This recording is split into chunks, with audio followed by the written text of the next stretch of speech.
May I please have your full and undivided attention? It is time for the Paranormal Rundown.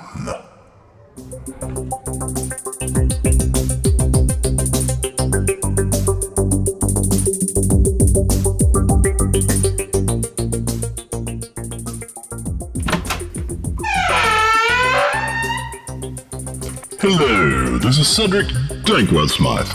I would like to take this opportunity to welcome all fans of the paranormal, the supernatural, the unusual, the entertaining, the terrifying, the horrifying, and those things that go bump in the night and in the daytime too. This is the one and only Paranormal Rundown, where the lads, the gang of nerds, choose from over 2,700 carefully curated paranormal topics. For this episode, the gang of nerds just went full-blown crazy, as they say, covering over 50 topics, including dog soldiers, dogmen, hypertrichosis, porphyria, the lady of the lake, homo social mediensis, the cunningly fairies, and of course, Fabio, the ever-so-fashionable Pennsylvania cryptid. It's going to be a show like you've never heard before. Never in the history of the Paranormal Rundown have so many topics been covered so well by so few. Get ready? It's Paranormal Rundown time.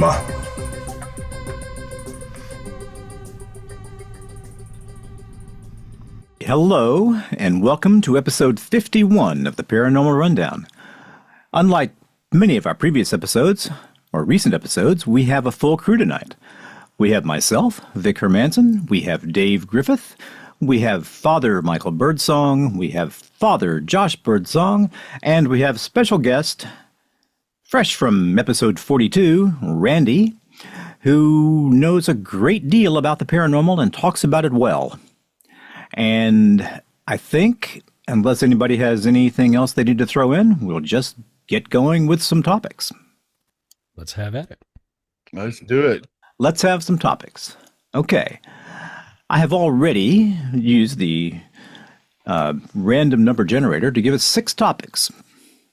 And the topics are, number 1, haunted highways. Topic number 2, why am I wrong in believing that Satan will win in this world? Topic 3, Loch Ness critters and or lake monsters. Topic number 4, military dogmen and dog soldiers. Topic 5, prions and prion illnesses. And topic number 6, gonna get me a mojo hand. What do you think, Randy? What sounds good? Oh, I just want to say that Dog Soldiers is my favorite werewolf movie. It is a good movie, isn't it? Yeah. I hadn't seen that. Oh, It's you've got to see fantastic. it. Dog what? Dog Soldiers. Dog soldiers. It's a It's great like a movie. Scottish Special Forces group is doing some training out in the boondocks and things happen. Well, That's all right, I'm gonna check that out. That's a fun one. Yeah. why don't you give us a rundown of the movie? That's about it. kinda how it goes. So yeah, you got Special Forces. They're training. They're doing some training somewhere in like the Highlands or something like that, and they go in and they think it's a regular training mission, and things just start killing them.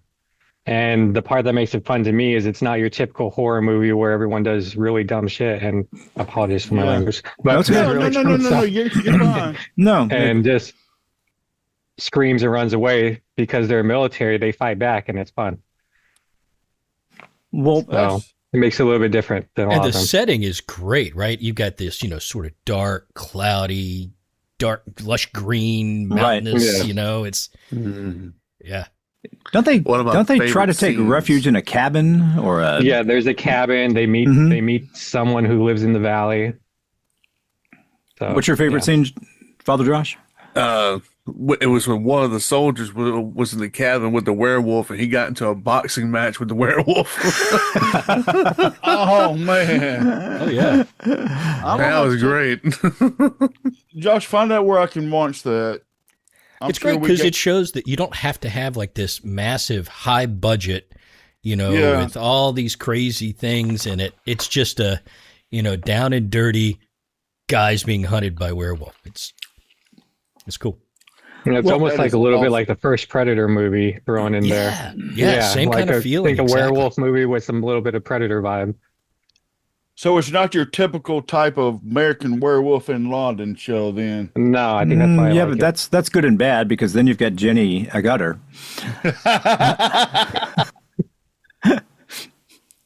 Yeah, good point there. Vic. Good point. I mean, my, that was Jenny Agutter was my first just absolute man. Kind of a crush, but it didn't come from that. I love you, Jenny. It didn't come from that movie. It came from a movie called Walkabout. Walkabout. But yeah, so anyways, I would say I could do. I mean, the Dogman thing is interesting just in general, so we could do that. I mean, the lake monsters didn't used to interest me until the last couple of years when I started thinking of them as more of a spiritual spirit of the lake type thing instead of a physical creature. So, I mean, different ways we could go there, whether it's the lake thing or the Dogman thing. They're both interesting. Maybe we'll do both. Let's start with the Dogman thing. I want to hear your take on that. Well, for me, Dogman, that is definitely 100% some sort of weird paranormal phenomenon. I do not think that there's some full-time, always biological canid that learned to pop all its joints and stand up upright and go murder people, or usually just intimidate them. So I definitely think of that as a paranormal thing that can sometimes be in this world and sometimes not. Like, it manifests physically temporarily, but I don't think it's always here. There's too much weird stuff around it. Yeah, I wouldn't think. I mean, if I can buy the idea of the Dogman, because I think there's always a point of truth in every bit of folklore.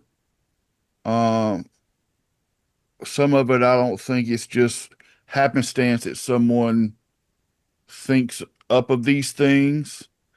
And that, maybe, I mean, we got to understand with all the, I hate to use the word, but the abnormalities of birth and things like that, you never, it reminds me of the old movie, The Elephant Man. Do y'all remember that? Oh yeah. I mean, yeah, and of course it was based on a true story, but who's to say that someone was not born extra hairy, And there are people who are born extra hairy. Yeah, and first thing you think of, it looks like a dog. So I wouldn't doubt that some of these people were like ostracized into their own colony, like lepers, and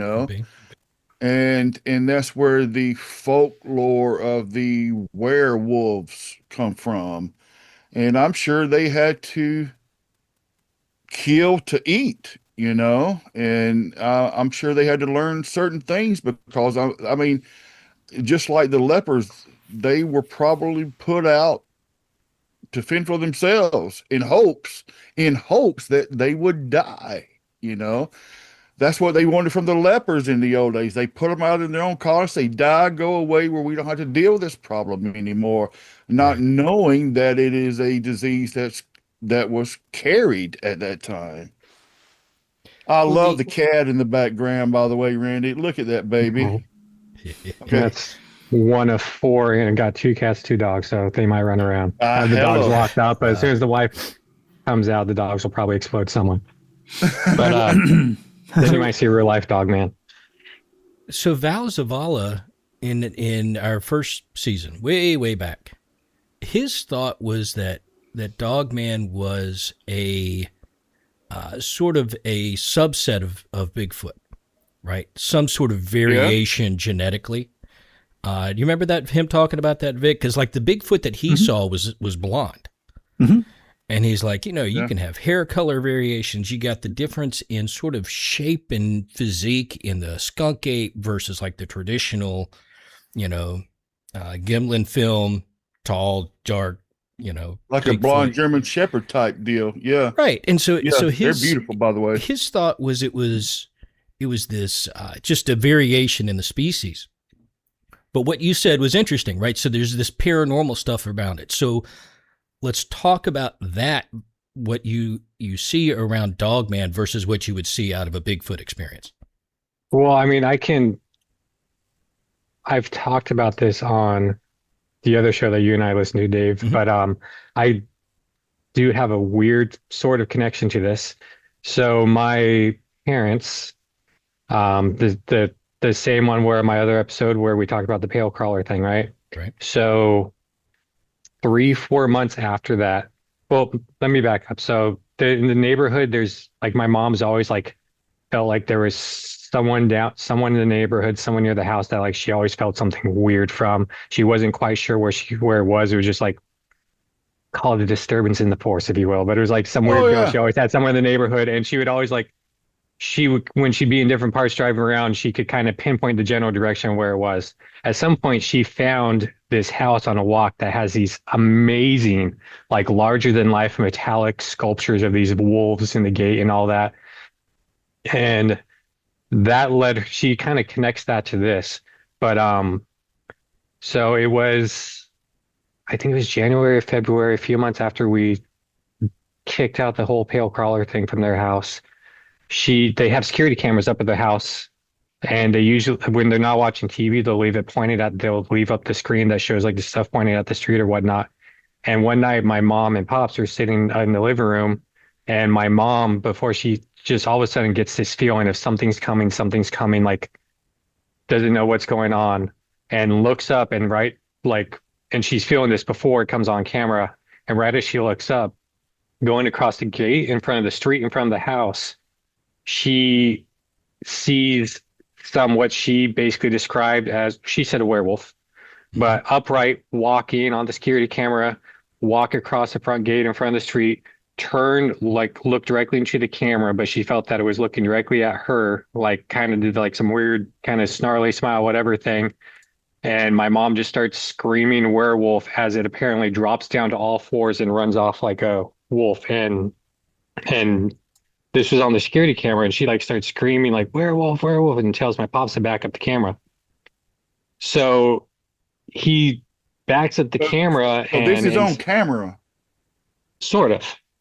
Okay. So sort of. So he backs up the security camera, and she sent me this video, and what you see on camera is you only see from like maybe the knee level down. Everything above it is a fog kind of. So you kind of get a fog on the upper half, then like knee-ish level down, you see some very tall lower limbs that it's kind of like, it's like grainy, fuzzy, whatever.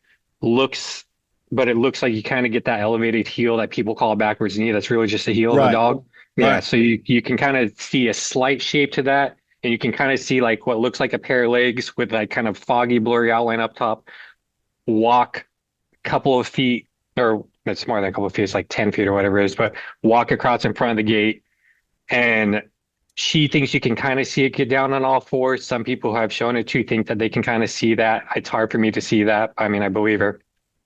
But she said that when she was watching the live stream, that everything was crystal clear. She could see the whole thing, like the pointed ears, the little bit of the snout and looking at her. And this thing was the gate that it was walking in front of, it was open at the time, but it's an 8-foot tall gate. And it's taller than I am. I'm 6'1". And so it's about roughly an 8-foot tall gate. And this thing was at least as tall as the gate. Its legs that you see in the video are like probably close to 3.5 feet tall, but all you see is like kind of some foggy, blurry legs and the fog up top. So that happens first. She flips out. She tells me, because I'm the one who she tells all the weird stuff to, because I'm the only one who's into this stuff.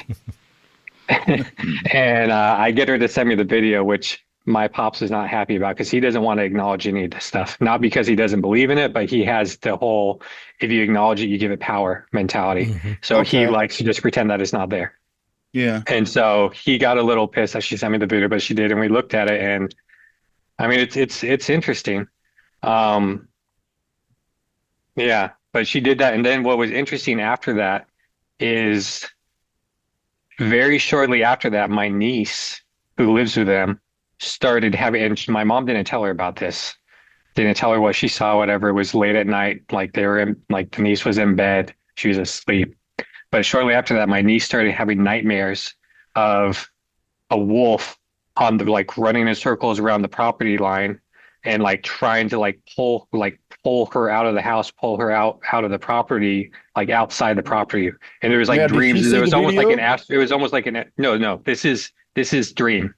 These are dreams. Wow, But she it's never saw dreams the where it's video. almost That's no, she never, she awesome. doesn't know about the video. She has no idea. That's probably a good And thing. she still doesn't know about the video. And so it's the way the dreams were, it almost sounded like it was pulling her astrally or pulling her spirit out of her body while she was sleeping and trying to like get her outside the yard. And she had dreams of like my mom and pops like trying to fight this thing off. And so like she woke up screaming or whatever, and she told my parents, and my pops went and started just walking the property praying, whatever. And then I don't remember, she fell back asleep or what, but like there was another one where it came back and it was like bloodied and bruised or whatnot, and like all extra pissed off. And it said some things here I don't remember anymore. I'd have to look up the text thread, but it was like something like, I'm gonna get you, like you guys are gonna pay or whatever. And it was pissed off. And so at this point, I involved Brother Richard, who's my Franciscan friar, like Oh, wow. acquaintance from another podcast. He's over in Ireland. He's a cool dude. But he's someone who I had involved when we were kicking out the pale crawler thing. So like I let him know. I let some of my podcast people know, like, hey, everyone start praying. We ended up, that's the first time I think that we ordered some of the St. Benedict medals and stuff that David told us about. We ordered some of those. We put them around the property. We hung one above my niece's bed and we put some around the property. We started praying to do different things. And like my monk friend, because they were already aware of us from the pale crawler thing. So they started praying and all that, and things simmered down. They died down. But my mom is convinced that thing, whatever it was, is attached to whoever lives in that house with the wolf sculptures in front of it, almost like a skinwalker type scenario where like the bad witch, whatever type person can, like, whether it's in the astral realm or can manifest some sort of like weird semi-physical, semi-spiritual body type thing, manifested some weird wolf creature and came and messed with them, because we think that it was maybe curious because it went from being a quiet neighborhood to a neighborhood where we kicked out a pale crawler, and maybe that made it curious, and it came by to see what was up. And we put up all these boundaries, and that was part of it. It was yelling about this being its territory because we had all these boundaries around the house at that point. It was pissed off that we had like staked out a plot in its territory that wasn't allowed to come in, and that's why I was trying to. It couldn't come on the property, but I was trying to pull my niece out. That's interesting. On a couple scenarios, Vic, what's the Bigfoot, the type of the one that we talked about one time that actually had the snout, the long snout? Well, there's a thing that they in the United States called a gugway. Gugway, which is supposed to be a particularly aggressive, very, very dangerous sort of creature.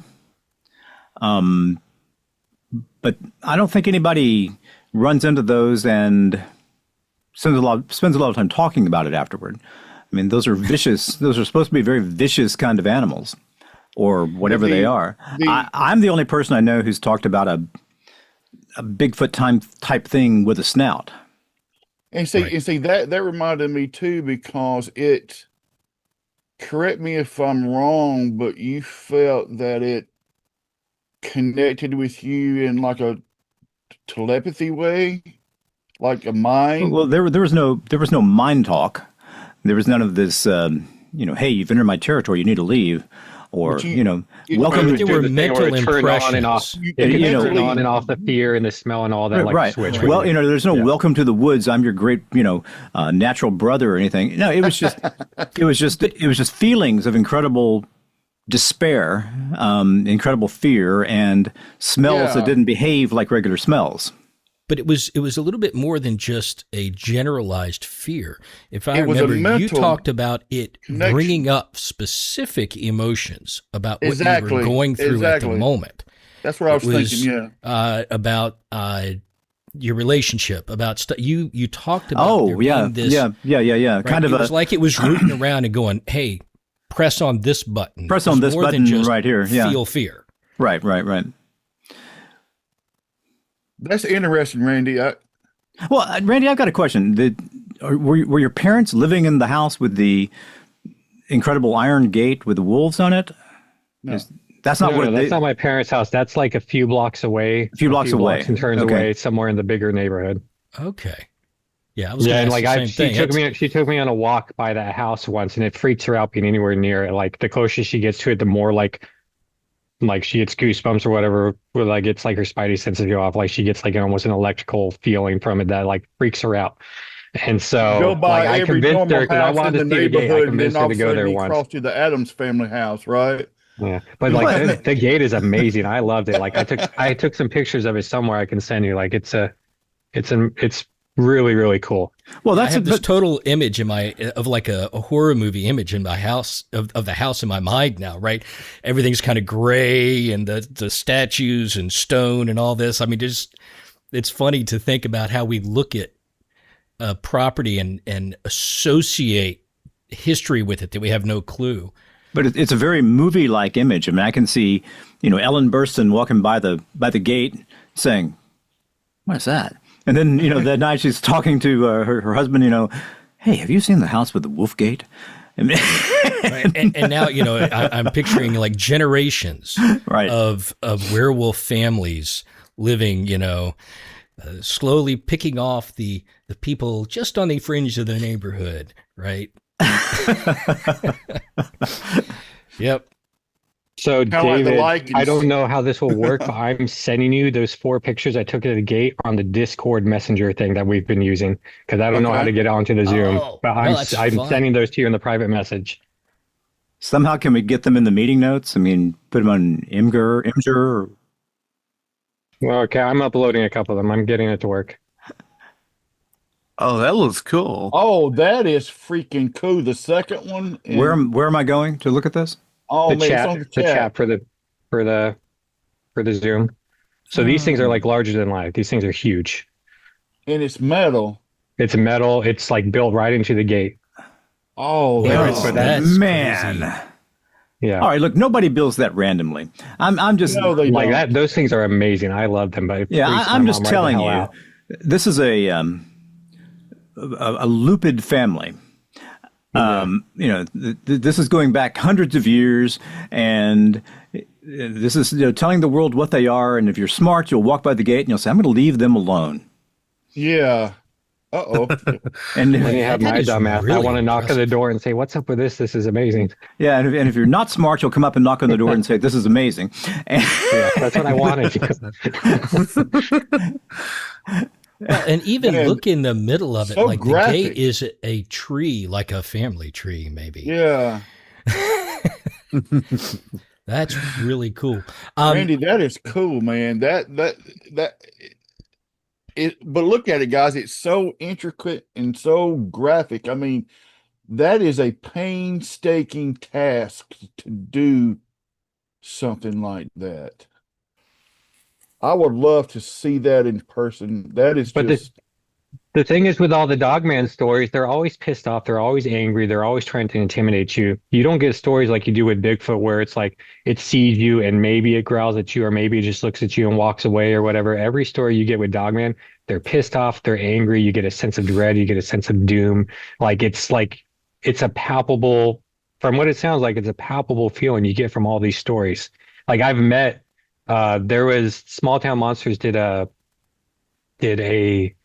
Dogman documentary in the last like 2 years. I forget what the name of it is, but it's a former police officer who was hunting on a trip and had these like things surrounding him and popping in and out. He thinks they're spiritual, demonic, whatever. And like he thought he was dead. Like he's a really nice guy, but he's in the documentaries from Small Town Monsters. I'd have to look up his name. I have him on Facebook, but I met him in person, showed him the video, and he's like, "Yeah, it kind of seems like that's what that is." But so it's always dark stuff. Let's go back based on what you just said, and then I'll hush, guys. I promise. no need to. Let's go, sir. I said no need to hush. Okay, but let's go back to what we said in the beginning, and what Randy said just triggered it. I mean, always angry, always, that type of stuff. But it takes me back to an abnormally whatever part of DNA being born and then being rejected and abused and mistreated all your life, or, thrown into a circus to be some freak attraction type thing. And then no wonder they would act that way. And no wonder they would teach others to. Does that make any sense at all? See, I think that would be two separate things because there are Okay. absolutely medical conditions where someone can grow abnormally long hair all over their bodies. Like, is it hirsutism or something similar to that? And that absolutely exists. And I guarantee those people were thrown into freak shows back in the day and probably Yeah, tortured. that's what But I was thinking I about. mean that I'm sure that's a thing. There might even be a family of those who live somewhere. Like that's entirely possible. But I think that is a separate thing. While there are probably abused humans who have that condition, I think that's a separate thing from what most people see when they see these things. Because they're like 8, 9 feet tall a lot of the time. So And they're that reminds me gigantic. of what Vic And like saw. they go from all fours to standing up. Everyone always talks about the quote unquote backward knees. That's really just their elevated heel. Right. They talk about the joints popping when they stand up, all sorts of crazy stuff. Well, the Australian critter had regular legs. They didn't have what do you call that? Plantigrade legs Yeah, like digigrade maybe. or digigrade? Digigrade, Yeah, I think. yeah, I think more digigrade. plantigrade, that would be digigrade. Yeah, that's digigrade. Sorry. No, it had regular feet. It had regular shoulders. It had regular arms. It had huge hands, but its face was very strange. Now, Yeah. I mean, there used to be Jojo the dog-faced boy who had hypertrichosis, and he became pretty famous. A lot of these people with hypertrichosis were, back when kings had courts, they liked having odd people around. And so they would occasionally find, one of these people with hypertrichosis and bring them into their court, educate them. It was a big game, to have the dog-faced boy bring you your wine, kind of Yeah. thing. Yeah. But aside from being displayed, I don't, those people I don't believe were tortured or in any way harmed. My mother used to talk about going to a circus and seeing their version of Jojo the dog-faced boy. And Jojo the dog-faced boy was a regular boy, I believe he was from Mexico, who had hypertrichosis. And he was, he was just human, a hairy human. Now we've had a guest on the show who has a podcast largely about this kind of thing. I mean, Tracy talks about running into dogmen pretty frequently. Yeah, that is, the Dogman, that is where the paranormal, I think, Randy nailed it. That's one of the big differences is that the stories around Dogman tend to involve much more disappearing, much more paranormal activity surrounding it when the experience is happening. And she's had all kinds of paranormal stuff happen to her. Mm-hmm. And are they all directly related to the appearances of Dogman, or is it something else? I don't know, but that does seem to be a common thing with Dogman stories. Yeah. And again, I imagine that on the rare occasion someone comes across someone with those medical conditions, they'll probably think something like that and they'll probably get tortured for it. But I think I that's didn't much click. more rare than what most people are seeing. I didn't click on the link, Randy. But you and Josh posted a couple things over here on the chat. I didn't know there was such a thing as clinical lycanthropy. Lycanthropy. Lycanthropy. Yeah, like Lycanthropy. lycanthropy, like Nebuchadnezzar. Yeah. Okay. Okay, so Nebuchadnezzar goes through, what was it, Father Josh, 3 years of his life where he's Yeah, you disobeyed God. Yeah. where he's eating grass and growing hair, and it's this horrible creature out in the wilderness. Right. And a lot of times I think that's related to Oh man, what's the disease? Porphyria? Porphyria? Josh, look up. I'm not sure. George. What is it, Vic? Well, it's a blood disease. It's a situation where you cannot, your body is not creating certain minerals that you need to get, and so When you eat the dirt. well, I think there are people who end up eating blood, Drinking blood. That's right. Yeah. drinking blood. Yep. A rare hereditary disease in which the blood pigment hemoglobin is abnormally metabolized. Porphyrins are excreted in the urine, which become dark. Other symptoms include mental disturbances and extreme sensitivity of the skin to light. Ah. Vampirism. Mm-hmm. Right. Yeah. This is a slight tangent, but there is some bizarre, thank God, short-lived serial killer out this way in Sacramento in the 70s, I believe. They call him the Vampire Sacramento. I think his name was Richard something, but he was very deranged and more violent and crazy than even your average serial killer. But he was convinced he couldn't get enough blood, so he would like kill people and drink their blood and children and stuff like that. But he was so wackadoodle, thankfully, that they caught him relatively quickly. I think he only got a handful of victims before he was caught because he was more, like I said, more crazy than your average. Well, his name was Richard Chase. Yeah. And they called him the Vampire of Sacramento. Mm-hmm. And then there was another one, Peter Curtin, who was the Vampire of Dusseldorf. I don't know about Dusseldorf. But, you know, so was that just a fetish? Was that just something he was doing to enhance his feeling of being a serial killer? Or was there some actual biological need that he had for that? I mean, it sounds like just some mental problem. There was a instability. Just plain nuts. There was an episode of, oh man, what's the TV show? Las Vegas. You've got these crime CSI. Yeah, yeah. Mm-hmm. Okay, where this woman. Go ahead. That show, I believe I saw that episode, and it was just, I think it was a group of a cult of teenagers or something that just decided all of a sudden one day they were vampires, and they would capture people and cut them and taste their blood and stuff like that, and finally got caught. But they were holding people hostage.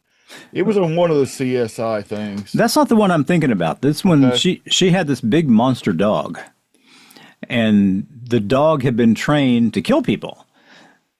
And then she would show up right after the dog had killed them, somehow collect the blood, and then she would report the body. Hey guys, I found a dead body here.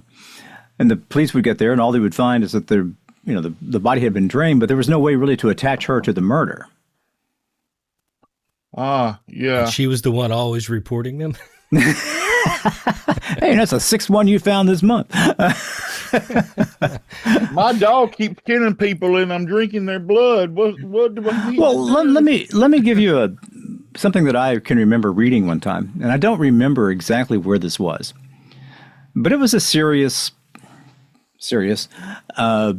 paranormal book concerning cryptids, and they were talking about one of the major American Indian tribes was fighting very aggressive Bigfoot type creatures.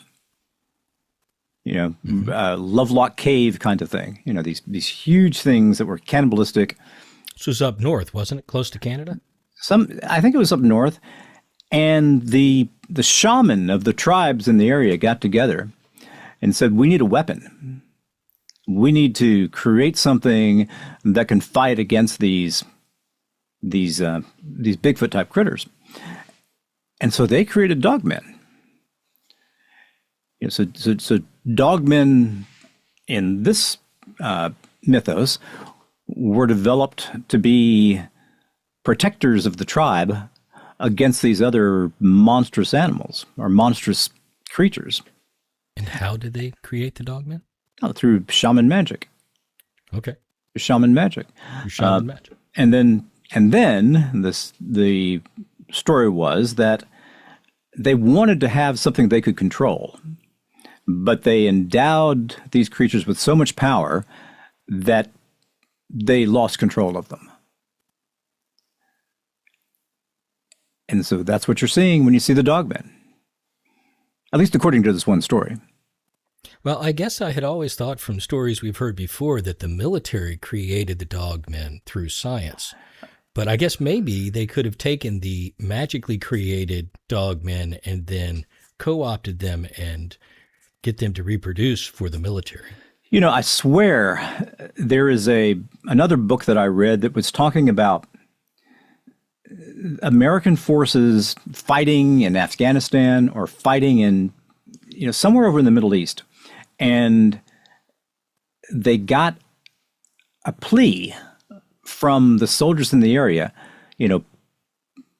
this is war. This isn't something horrible. Please call off your nightmare creatures. Yeah. Please call off your nightmare creatures. And that's what they were talking about, that there were these trained, controllable dogmen that the U.S. military could release to destroy their enemies. So there's something I think called the Giant of Kandahar that the U.S. military was supposed to have fought Oh, yeah. over there. I think that might be related to that. This is a different story. This is a totally different story. This is Okay. It's like we've got a squad of dogmen, all of whom have, of course, implants and, probably ways of creating pain, but are trained in some way to do what the American military tells them to do. Now, I've definitely heard the conspiracy theories regarding that, but I don't know the specifics. And that's what I remember. And so I know we've talked about this on a podcast somewhere, or this may have been. So Tracy Bush's podcast is called In the Dark on Apple, Bigfoot, Dogmen, aliens, and stuff. She had on a guest who talked about the military tracking and monitoring these things. Yeah, she did. Right. And so somewhere between that and maybe some other podcasts and discussions we've had, it seemed like there was a squad of these things that the U.S. military sends overseas to conflict. So instead of engaging and putting U.S. soldiers at risk, they'll just drop them into a country and say, go achieve this objective, right? Cause chaos here, and then pull them back when that's been accomplished, and then we don't lose any soldiers. That was the theory that I had heard around it. So it could be related to that. I don't remember exactly what it was from. But you also, now Vic, you had talked to the guy in Germany, the Russian. Yes. Right. Colonel Zimmerman. And he had talked about the Russians using dogmen to No, he didn't call them dogmen. He called them werewolves. Well, werewolves. All right. Yeah. Tomato, tomato. Fair. Okay, fair. Tomato, tomato, same difference. But they were using them to patrol the wall, Correct. the Berlin Wall, outside the city. So they just would eliminate people. People would just disappear when they were trying to go out of the city and cross. Well, the whole idea was that, Berlin and a few other places along the wall, along that line, the Iron Curtain is what they called it back then. And when I was a kid, I always had this image in my mind, Iron Curtain, of a real curtain being made of iron. That's not what it was. It was an ideological Iron Curtain. But his statement was, look, we couldn't control that entire area. If people wanted to escape out there and could reasonably get away from their city, have some way of driving out there, they had a chance of getting over into West Germany. And we did not want them going there. And so apparently one werewolf could patrol pretty good section of the fence. And they would be extremely effective in keeping people in. I wouldn't go out there. If I figured there were werewolves out there. Now, he had no idea how they came to be. Okay, what their provenance was. But he was aware that they were there. that makes me want to bring my uncle on the show. He's retired full colonel of the U.S. Army Ranger, 101st Airborne. Spent 30 years, and of course, all over those places. I'd like to pick his brain and see if some of these tales are true. Well, he would probably have just a lot of good stories. Yeah. And then Oh, definitely. also on the military Dogman supposed connection, I think there's also that story that is obviously, of course, controversial about the land between the lakes, where there was like that campground, whatever the family or that group of people at some campground who were supposedly slaughtered by a group of Dogmen, whether it was the 90s or whenever it was supposed to have happened. And then the military goes in to clean things up and say nothing to see here. And some of the conspiracy theories about that, I mean, the whole idea of it happening is, of course, controversial. But some of the conspiracies with people who believe that it happened are that it was a military experiment gone wrong, and so the military had to go in there and clean up their mess. And now that campground is not supposed to be available anymore in the land between the lakes. And there's all sorts of stories of Dogmen there these days. That might even be where the cop was that I spoke to when he had his incident. Might have been there as well. Well, I mean, one of the most interesting things I've heard on any podcast was on Tracy's podcast. And Tracy, if you listen to this, please let us know who this was, but I can go back and find it. She had a person on who was apparently the Anomalous Creature Population Tracker. And his statement was that, yep, we got Bigfoots, we've got werewolves, we've got Dogmen. So the werewolves are big dogmen, and they're not as aggressive. The Dogmen themselves are smaller and extremely aggressive. And we know where all of them are. We're tracking them all by GPS at this point.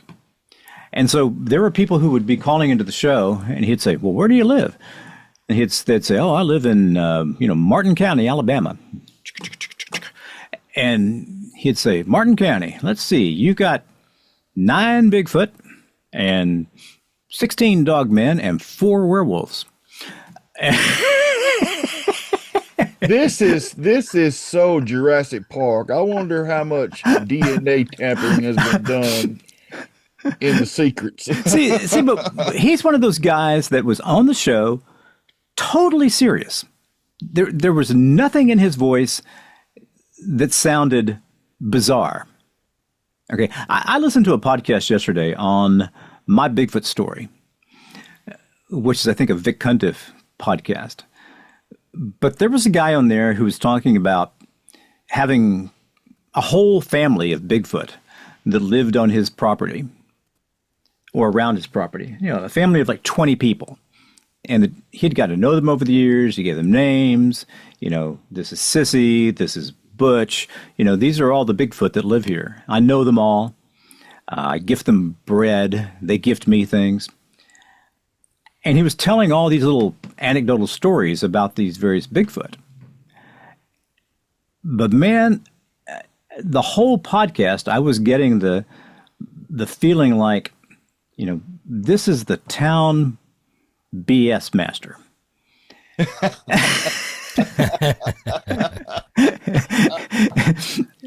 Right. And because every town has a BS master. Have you ever thought that? I agree. That's one of the problems that anthropologists will run into. Okay, you go to some you go to some horrible place in the world, and you go out there and you learn the language. Oh, we'd like to talk to somebody who can tell us your stories, tell us everything about you. And this guy pops up. Oh, I can. Yeah. And all he's doing is just laying BS on these guys the whole time. Mm-hmm. I mean, how would you know? You wouldn't unless you're from there, and I don't know. Well, I mean, I'm sure that's a huge amount of issues with anthropology and, language barriers on top of BS artists. It's not like you go to a small village in the middle of the jungle and they're not going to have somebody in there that's going to pull your leg just for fun. Right. Yeah. Right. It's human nature. So, Or simply trying to please you. He's thinking, okay, here are these anthropologists. They've come all this way, and they want to know about us. They want these great stories. Hey, we harvest cassava roots all day, and occasionally we get to kill a snake and eat it. We are not very interesting. So let's make up some good to keep them. Let's make up some good stories. Well, anyway, it reminds me of a story one time. This is off subject, but it just depends on how vulnerable people can catch you. I mean, what state of vulnerability you're in, and if you're one of those types that believe everything, I'll never forget. I was training a young supervisor one time, and he was a couple of fries short of a Happy Meal, and he was getting on my nerves one day, just all over the back of my shoulder. I'm like, I'm getting so tired of this guy. I just can't help him. And I said, go out to the shop and tell those guys we need a steam bucket.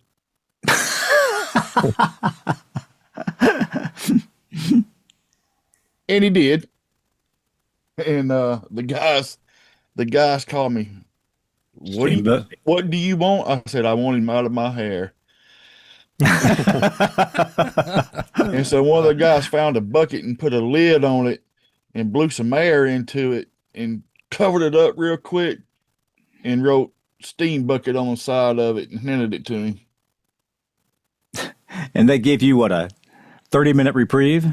No, they just not enough, huh? They just said, look, give the guy a chance. I said, he's dumb as a box of rocks.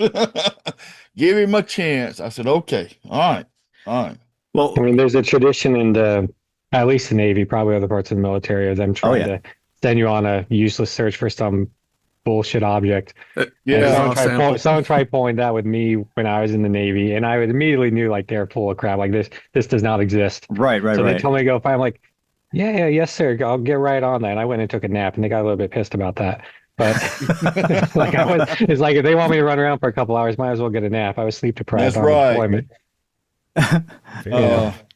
Well, I think that Randy's gate pictures are important in this whole discussion because there seems to be a requirement that if you are doing something that you shouldn't be doing, say government conspiracy or having a family of werewolves or something like that, you have to give the world some kind of warning.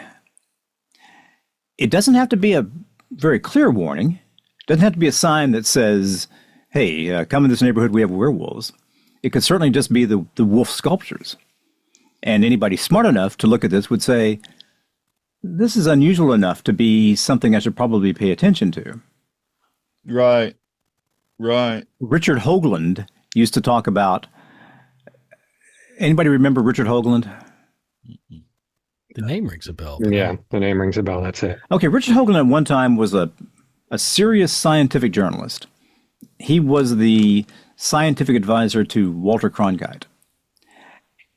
And as time went on, he became more and more of a space conspiracy theorist. Okay, like the face on Mars and these 3-mile-high glass buildings on the moon and all this stuff. I may remember his name from the face on Mars. Was he the one that was big on that? He was very big on that. That may be very, very big on that. Because I know the name. And so the Monuments on Mars? Monuments of Mars, right. He may have written that book, actually. But his contention was that, there are all these groups out there. There are all these cryptids out here. But they have to give you some type of warning. So I think Randy has uncovered the warning gate of Sacramento. That's not Sacramento. Oh, That's sorry. Down, yeah. Maybe that's why the Bigfoot makes tree structures. Well, that's as good a reason as any. Well, that's interesting. I hadn't thought about that. It's something clear to say we're here if you're paying attention. Enter at your own risk. Well, I'm curious you had talked about the other topic, Randy, of lake monsters, creatures, spirits. You had some thoughts on that. What are you thinking? Well, I was just mentioning how I used to not pay that much attention to them that much at all. They used to kind of be like my least favorite cryptids was like Nessie and the lake monsters. Like the picture's interesting, it's fun. But I mean, when everyone's talking about a plesiosaur, it's just I'm not having it. I don't know, it wasn't my thing. It's like Right. like sure, we got a plesiosaur stuck in this loch somewhere in Scotland, whatever. But I was actually watched a documentary made by Eli Watson for Small Town Monsters called Cursed Waters, and it was I forget the name if the lake is called Ogopogo or the lake monster is called Ogopogo. The monster's But, called Ogopogo. The lake is called Lake Okanagan. Yes. Mhm. So as part of the documentary, he was Okanagan. able to briefly, they only gave him a little bit. They didn't give him too much, but he was able to briefly talk to the indigenous people who live around that lake, who that's their land for, who knows how many hundreds or thousands of years before that. But he spoke to someone there who said that no, that's the spirit of the lake, that's the protector of the lake. And I don't know, to me that's a lot more interesting. Like, because that would like if something like that were true, then that would make a lot more sense for why sometimes people see things, but oftentimes they don't get good evidence or anything like that. It would make a lot more sense if there was something like that. And then there's another side thing that I found interesting, which was a lot of these lake monsters have parallels to Chinese dragons, like the shapes of them and different things like that, which I also find interesting. But the whole idea that it could be a spirit of the lake or the protector of the lake or something like that, I don't know, that finally made me interested in the lake monsters in a way that a plesiosaur never would. So you find the spiritual interesting. aspect of this more interesting than the possible physical aspect of this.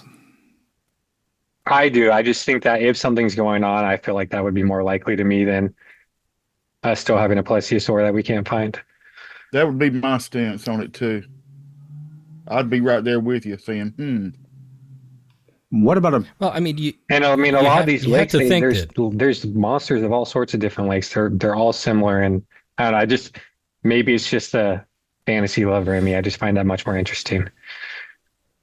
you would have to think that a plesiosaur is not going to live 10,000 years, right? So in order for it to still be around from way, way back, You need a there breeding has to be population. enough of a population to keep it going. Yeah. transferal, It's if not you will. just going to be one of them or two of them. Yeah. And you would have to think that we'd find evidence of that. Yeah. It's not just one that got stuck and is still around. Be really, really old by now. Well, don't you think there had to be some kind of transferal too from like humans, generation to generation? And Oh, in terms of story? no, in terms of if it's real or not, if there's such things as this, kind of like Randy was talking about, not so much as the entity itself, but on the spiritual side. And you said this thing's not going to live forever, so there would have to be like some kind of transferal to another entity of the same thing. Well, the spiritual thing is interesting. So what is it about a lake that requires or drives some spirit guarding it? Well, I mean, if we're not talking about modern industrial times, like people are much more dependent Right. on the land. They're much more connected to the land. Water is important. And so, I mean, you It's a got a group source of of people life. who live around a lake like that. Yeah. Yeah, that's their living. That's how they survive. They fish, whatever they do. So it would make sense, even if you don't believe that there is any sort of spiritual connection to it whatsoever, it would make sense that there would be, at least in the folklore, some sort of connection there because that's their world. Like it's got to be protected somehow, especially if you have an animist viewpoint. But Well, I'm thinking beyond folklore. I'm thinking like in actuality, if these are spirits protectors of lakes, right, that have a similar presentation in all areas of the country, of the world, what drives it? So the interesting aspect I see there is you're saying that the human need for that water source, for that source of life that comes Yeah. out of that, whether it be food or water, Well, whatever, Well, not only drives the creation of a protector spirit by the humans to protect their source. Is that what you're thinking? Well, I Sorry, mean, Father from Micah. a materialist perspective, that's where the stories would be driven by. Mhm. But in the reality, I can't really say whether it's like a human need would necessarily generate that, or it would just be. I mean, there's all sorts of stories depending on your religious framework or your belief system of there being mountains, the spirits that protect the mountain, like spirits of place. And Mhm. so like there might be a mountain has a spirit, like maybe Mount Shasta has its own spirit or whatever. So there's all sorts of stories like that globally. And you can choose to believe in whether stuff like that exists or not. But so you could say it's dependent on the human's need, but that's also pretty human centric, which I'm not always as human centric with things. So like maybe there could be, I mean, it could be both because there's the whole idea where if you want to believe in these things, maybe large geological features, whether it's a lake or a certain river or a certain special mountain, maybe there, if you believe that there could be spirits of place, that something like that could exist. But there is also the whole manifestation idea where maybe there wasn't something there and like almost like a what we call a tulpa, which is not stop, which is not sorry. Randy's getting a cattail in the Yeah. face right now. Yes, apologies for that. that cat's manifesting a need to you. I He's just like, want you to need to pet, you need to pigtail shut on. your mouth and pet me right now. Yeah, That's right. I just But want I to mean- pigtail one thing on what Randy said, and man, we've been on this one subject anyway. But when you think about water, and I want to bring a theological point of view in that too, because it is a source of life. In theology, when we say the creed, we say that we believe in the Holy Spirit, the Lord, the giver of life. If you okay, now in the beginning in Genesis, the scripture says that that God's Spirit moved upon the waters, right? Mhm. Mhm. And Mhm. and that water is a source and giver of life because without water, you know, we can't survive anything. Right. It is through those waters that we eat. You know, we're given fish, right? Without water, there's no fish. Without water, there's no vegetation that can be grown. Without water, there's no cleaning of anything. You know, without water, we could die of diseases because we couldn't bathe. Does that all make sense? So Mhm. in on the opposite I mean, side of the you coin, baptize I in can water. exactly. Yeah. And so when I think of that water, I'm thinking of not only a source of life, but I am also thinking of God through his spirit protecting that water. Okay.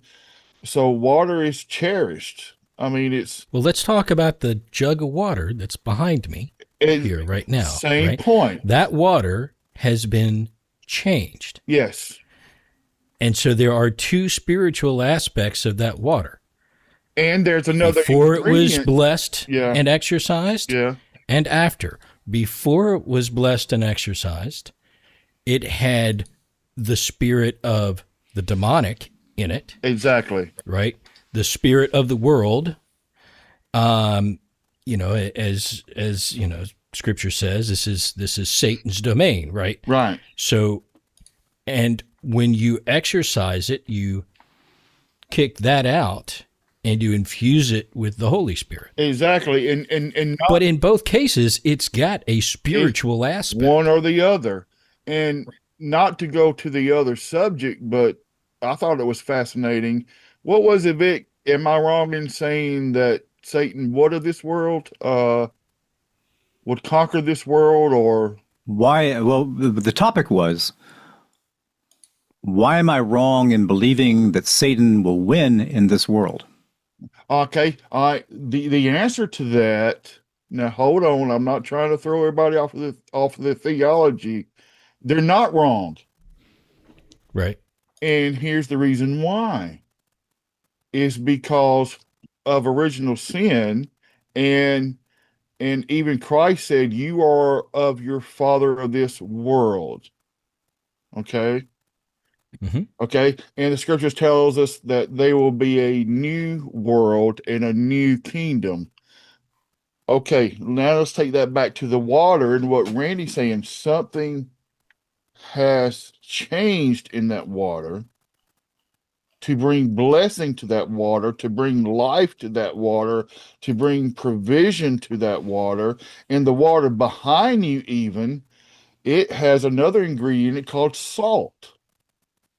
Salt goes right Hmm. along with that too. Salt is what? It is a healing agent, it is a preserving agent. And so the protector, whom I would say Holy Spirit, which represents all of that, is a protector of this mass of water that Randy's talking about. So I can see why there is in folklore and legend and even in daily life that there is a protector of this area. Does that make sense at all, Yeah. Randy? Yeah, it does. It does. I And mean, so I just wanted to throw that little tidbit in water is there. always important. I mean, we're Yeah, what, 70% water? Like we're always going to have a exactly. whatever spiritual I mean, connection to water. There's even that weird whatever supposed study out of Japan or somewhere over there with that scientist who, and I've heard a lot of controversy with this study, so it might be complete BS, where they did things where they talked nice to water or screamed at it or said horrible things to oh, it, and then they froze and got a bunch of crystals. And depending on how you well, treated the yeah. water, you get pretty Right. crystals or ugly crystals. But And They do the same thing with plants. even with yeah, that said, that is correct too, because I mean, I'm not trying to totally make this theological, guys. Really, I'm not. But there's life and death in the power of the tongue too. Case in point, before I ever came into management in my former job, this guy was a complete hypochondriac, and you could look at him and say, "Oh, you look bad today," and then 30 minutes later he'd be sick as a dog and have to go home from work, right? hmm, And so you can through your words curse things, just like it's Christ cursed the fig tree. the reverse placebo. Exactly correct. Exactly. That's what I'm talking about. So I'm down with all of this. I'm loving the discussion. But I don't know if we want to take this on forever, Vic. What do you? I mean, No, do I think we? we've pretty much come to the. There you We've done go. a good job of covering this issue, I believe. Well, I just have one more question, which is this idea that these spirits, these protectors of water, tend to resemble the Chinese dragon shape. So how, Oh, from your perspective on that, Randy, how consistent is that around the world, and what do you think is the cause of it? I mean, I don't know. That's only something I learned about in the last year or two. I just thought it was an interesting connection. I don't know if it means anything, but someone pointed it out, and I just found it interesting because you do like your water monsters, whatever, you kind of get that undulating shape or whatever, that long serpentine, whatever thing is kind of like the idea of what they look like. And that's exactly how the Chinese dragons that they have in the festivals, Yeah. they're the Mhm. same thing. It's just an interesting connection. I don't know how much of a connection there is, if anything, but I mean, it's interesting. And I'm I'm sure someone always could argue that because, say, Native Americans may have once upon a time come from Asia, maybe there was traditions that followed over and whatever. Like someone could argue that. I don't know if that's true, but I mean, there's connections that could be made. I don't know if there is an actual connection. It was an interesting correlation that I hadn't thought of, and I just think it's fun to point out. Whether or not it means anything, I cannot say. I'm always reminded of. I know this is funny, but anytime I think of lakes or parts of water, you guys are gonna think I'm crazy. But I'm always reminded of the King Arthur thing and Excalibur and the Lady of the Lady Lake. of the Lake. Mm-hmm. Yeah. Mhm. That in itself, she was the protector. Of You England. know what I'm talking about? Yeah, Of that of lake Britain. and Excalibur Right. and very angelic, if you will. Well, governments based upon mysterious ladies handing out swords in lakes probably work about as well as the governments we have. Hello. Now, Vic, Yes. Avalon has already warned us ahead of time. We're not going down I'm that sorry, rabbit hole. Avalon. Don't Did anybody don't get mad at me. Did anybody see the documentary for Lake Champlain? Because they've got their own monster, Champ. Champ. No. I have not. No. Champ. There have been a lot of them, but in this particular one, they got a marine biologist out there. And she had all of her marine biologist stuff, including hydrophones, including underwater microphones and things like that. So she's got these microphones in the lake, and she's hearing something echolocating out there in the lake. And she's saying, hey, look, I don't know what this is, but something is echolocating in this lake. Awesome. So There's Vic, a could fun you- fiction novel. I forget who it's by. I don't think it's Michael Crichton. I think it's someone else, but I could be wrong.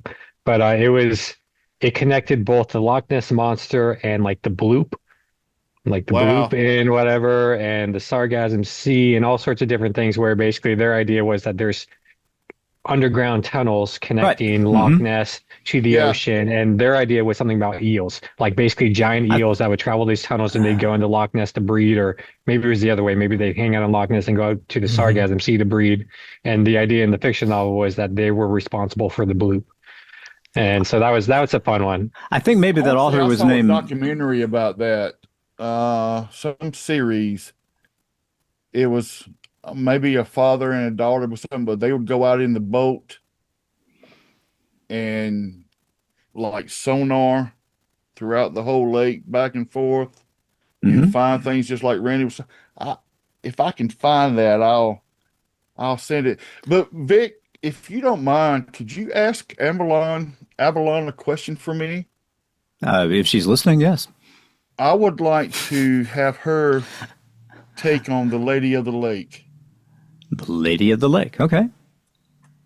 And Well, Is Avalon's Avalon cool, considered Randy. an infernal spirit, or Avalon is a wonderful, wonderful spirit.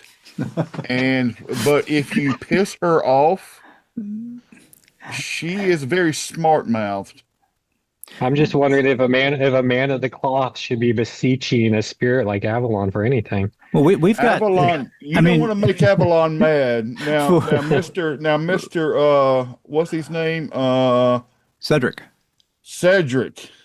Cedric He's pretty Danksworth cool. Smythe. He's pretty good. Yeah. Cedric Danksworth. Cedric's pretty cool, but Avalon, she is great, but don't make Avalon. Avalon reminds me of David Banner when he says, "Mr. McGee, don't make Don't me make me angry. mad. You wouldn't like me when I'm mad. angry." Yeah, Well, to be fair, she is a little snarkier than he she is. is. She's a Even little, when she's not she's the, a little the smart Hulk. mouth, but Yeah. anyway, I like But- her. Hello. This is Avalon Leanne Dankworth Smythe. I am very pleased to educate the uninformed about the base lore of my home, the green and pleasant land, England.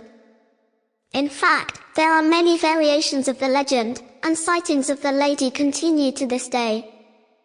Allow me to relate the tale of the Maiden of the Line Van Vock, or the smaller Van Pool, in Carmarthenshire, recently brought into public notice by the sad death of a boy who was lost in the Black Mountains while on a fishing expedition to the Van Pools. The story tells how a young farmer sees the lake maiden one day sitting by the pool, and at once falls in love with her, as young farmers so often do. His first impulse is to offer her some of his barley bread. But she returns to the water and disappears, saying his bread is too hard for her. Her name is traditionally either Mimi, Vivian. Returning home, he consults his mother, who provides him with unbaked barley dough to offer to the maiden. This, she also declines, but in the end, she is won by some fresh-baked cakes. She marries the young farmer, with the understanding that if he shall ever give her 3 blows, she shall leave him. She brings Fae a huge store of cattle and sheep out of the lake. They live very happily, and children are born to them. But one day, when they are bound for a christening party, he strikes her playfully, with one of her gloves. She at once warns him that is the first blow. And, again, some time later, at a wedding, the lady of the lake bursts into tears, and taps her on the shoulder to ask her why she weeps when everyone else is gay. Because they are entering upon trouble, she says, and warns him that he is given the second blow. The third blow follows at a funeral, when she has burst into laughing amid the mourning, as she says, because with death all trouble is over. And at this third and last blow she starts off, and calls in all her cattle and sheep bred from the lake creatures, even the oxen at the plough obey her call, and drag the plough after them. As the farmer's plough ID drawn into the depths, she bids her husband farewell forever, and returns to the Van Pools. But it seems she still felt some pity for the human race she had married into. She returned once to bequeath to 2 of her sons the secrets of the herbs and their healing powers, and they became fairy doctors known as the Physicians of Midfall, whose descendants still live in the neighborhood. For the complete story of the Lady of the Lake, partially related by my cousin Annabelle Lee, please watch for a future episode of Trailer Trash Tellers. Vic Hermanson has his instructions. All right, maybe we could do some another topic. Sounds good. All right, Yeah, sounds good. Okay, shall I do another list? Go for it. Okay, 1, 2, 3, 4, 5. Do I like this list? No, I don't like that. Pick another one.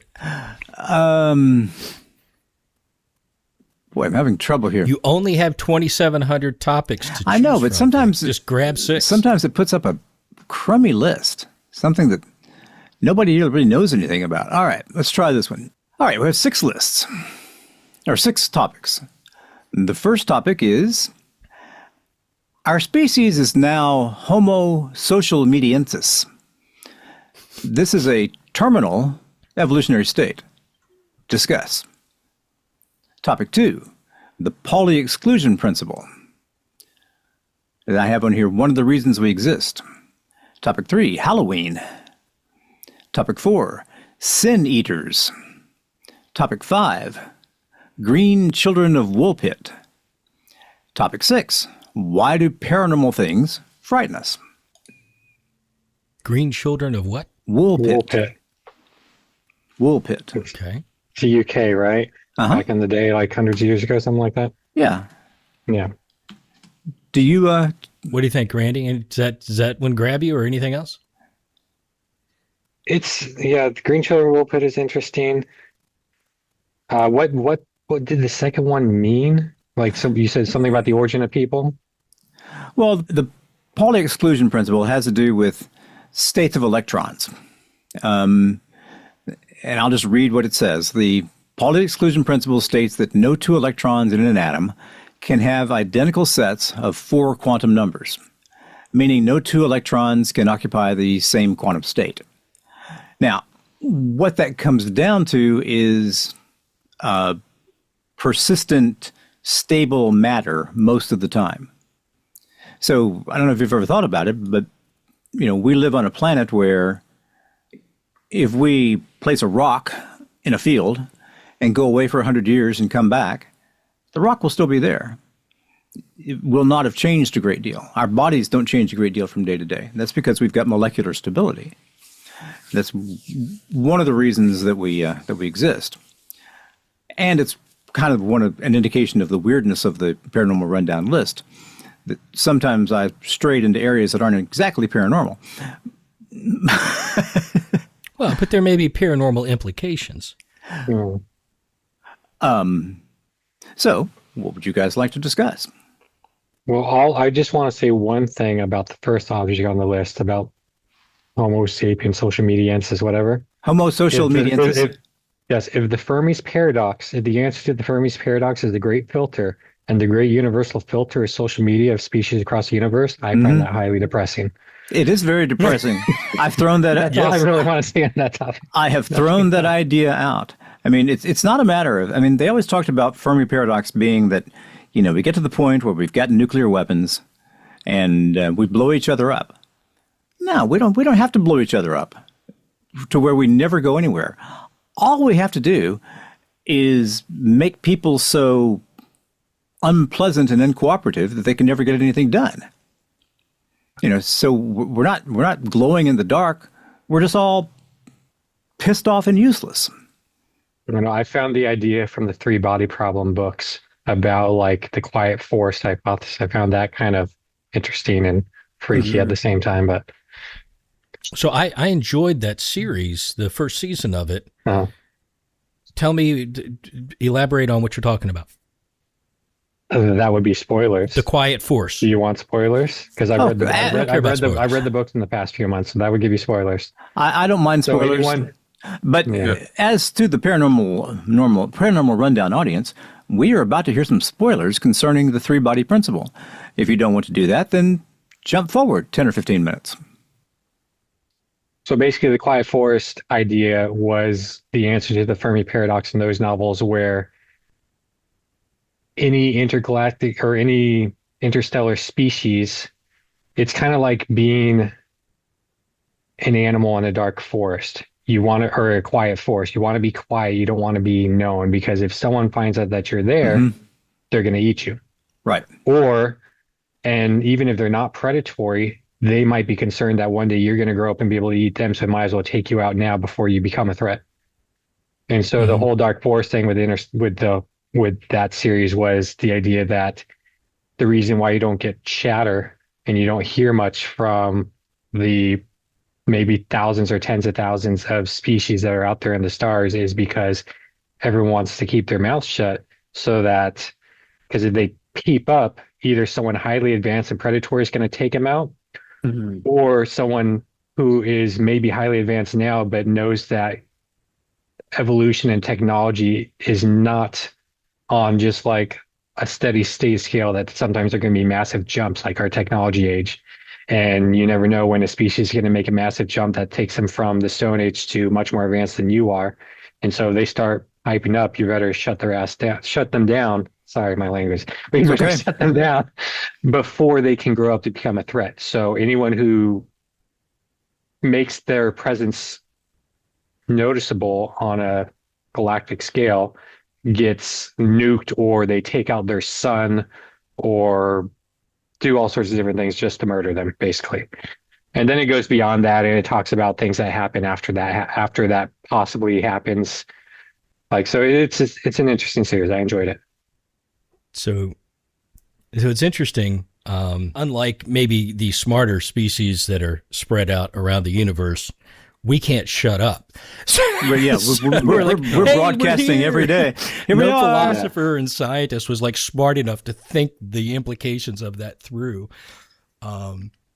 Which makes me think of, we had my son Jacob on the show a couple episodes back, but one of the things that he talks about is this series, and I don't know if it's a sort of like a digital comic strip series or something, but he talks about these stories about humans interacting with other races across the universe, and how they're all appalled at how humans act, and how terrible manners. Well, terrible manners, but they're like, our willingness to rush in and die for something just because it's interesting, and we find we have so much enjoyment out of high risk things.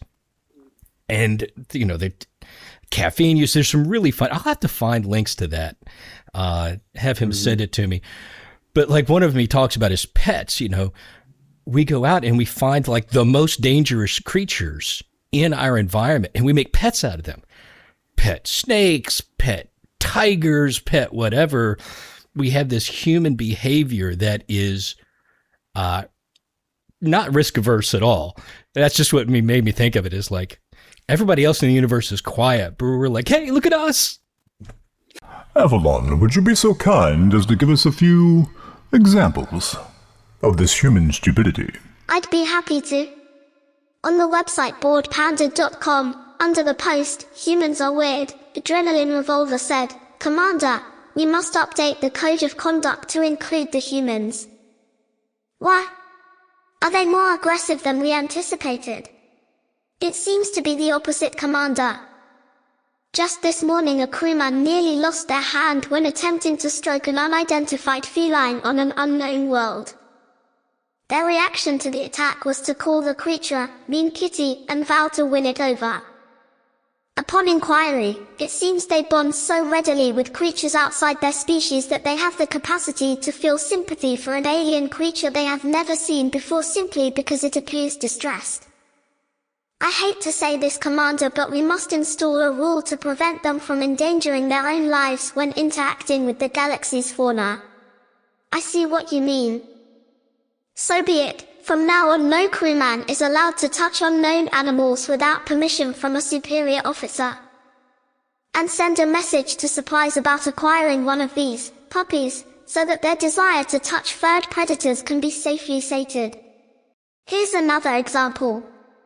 I'll tell you about the astounding stupidity of Vic Hermansen when it comes to being inadequately risk-averse.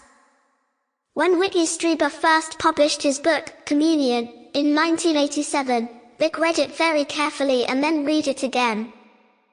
Somehow, he got it in his mind that it would be pretty cool, perhaps even neato, to be abducted by an alien. He lived in far west Houston at the time. Over several evenings, he drove outside of town. Arranged with a farmer he knew to drive his truck into one of their fields.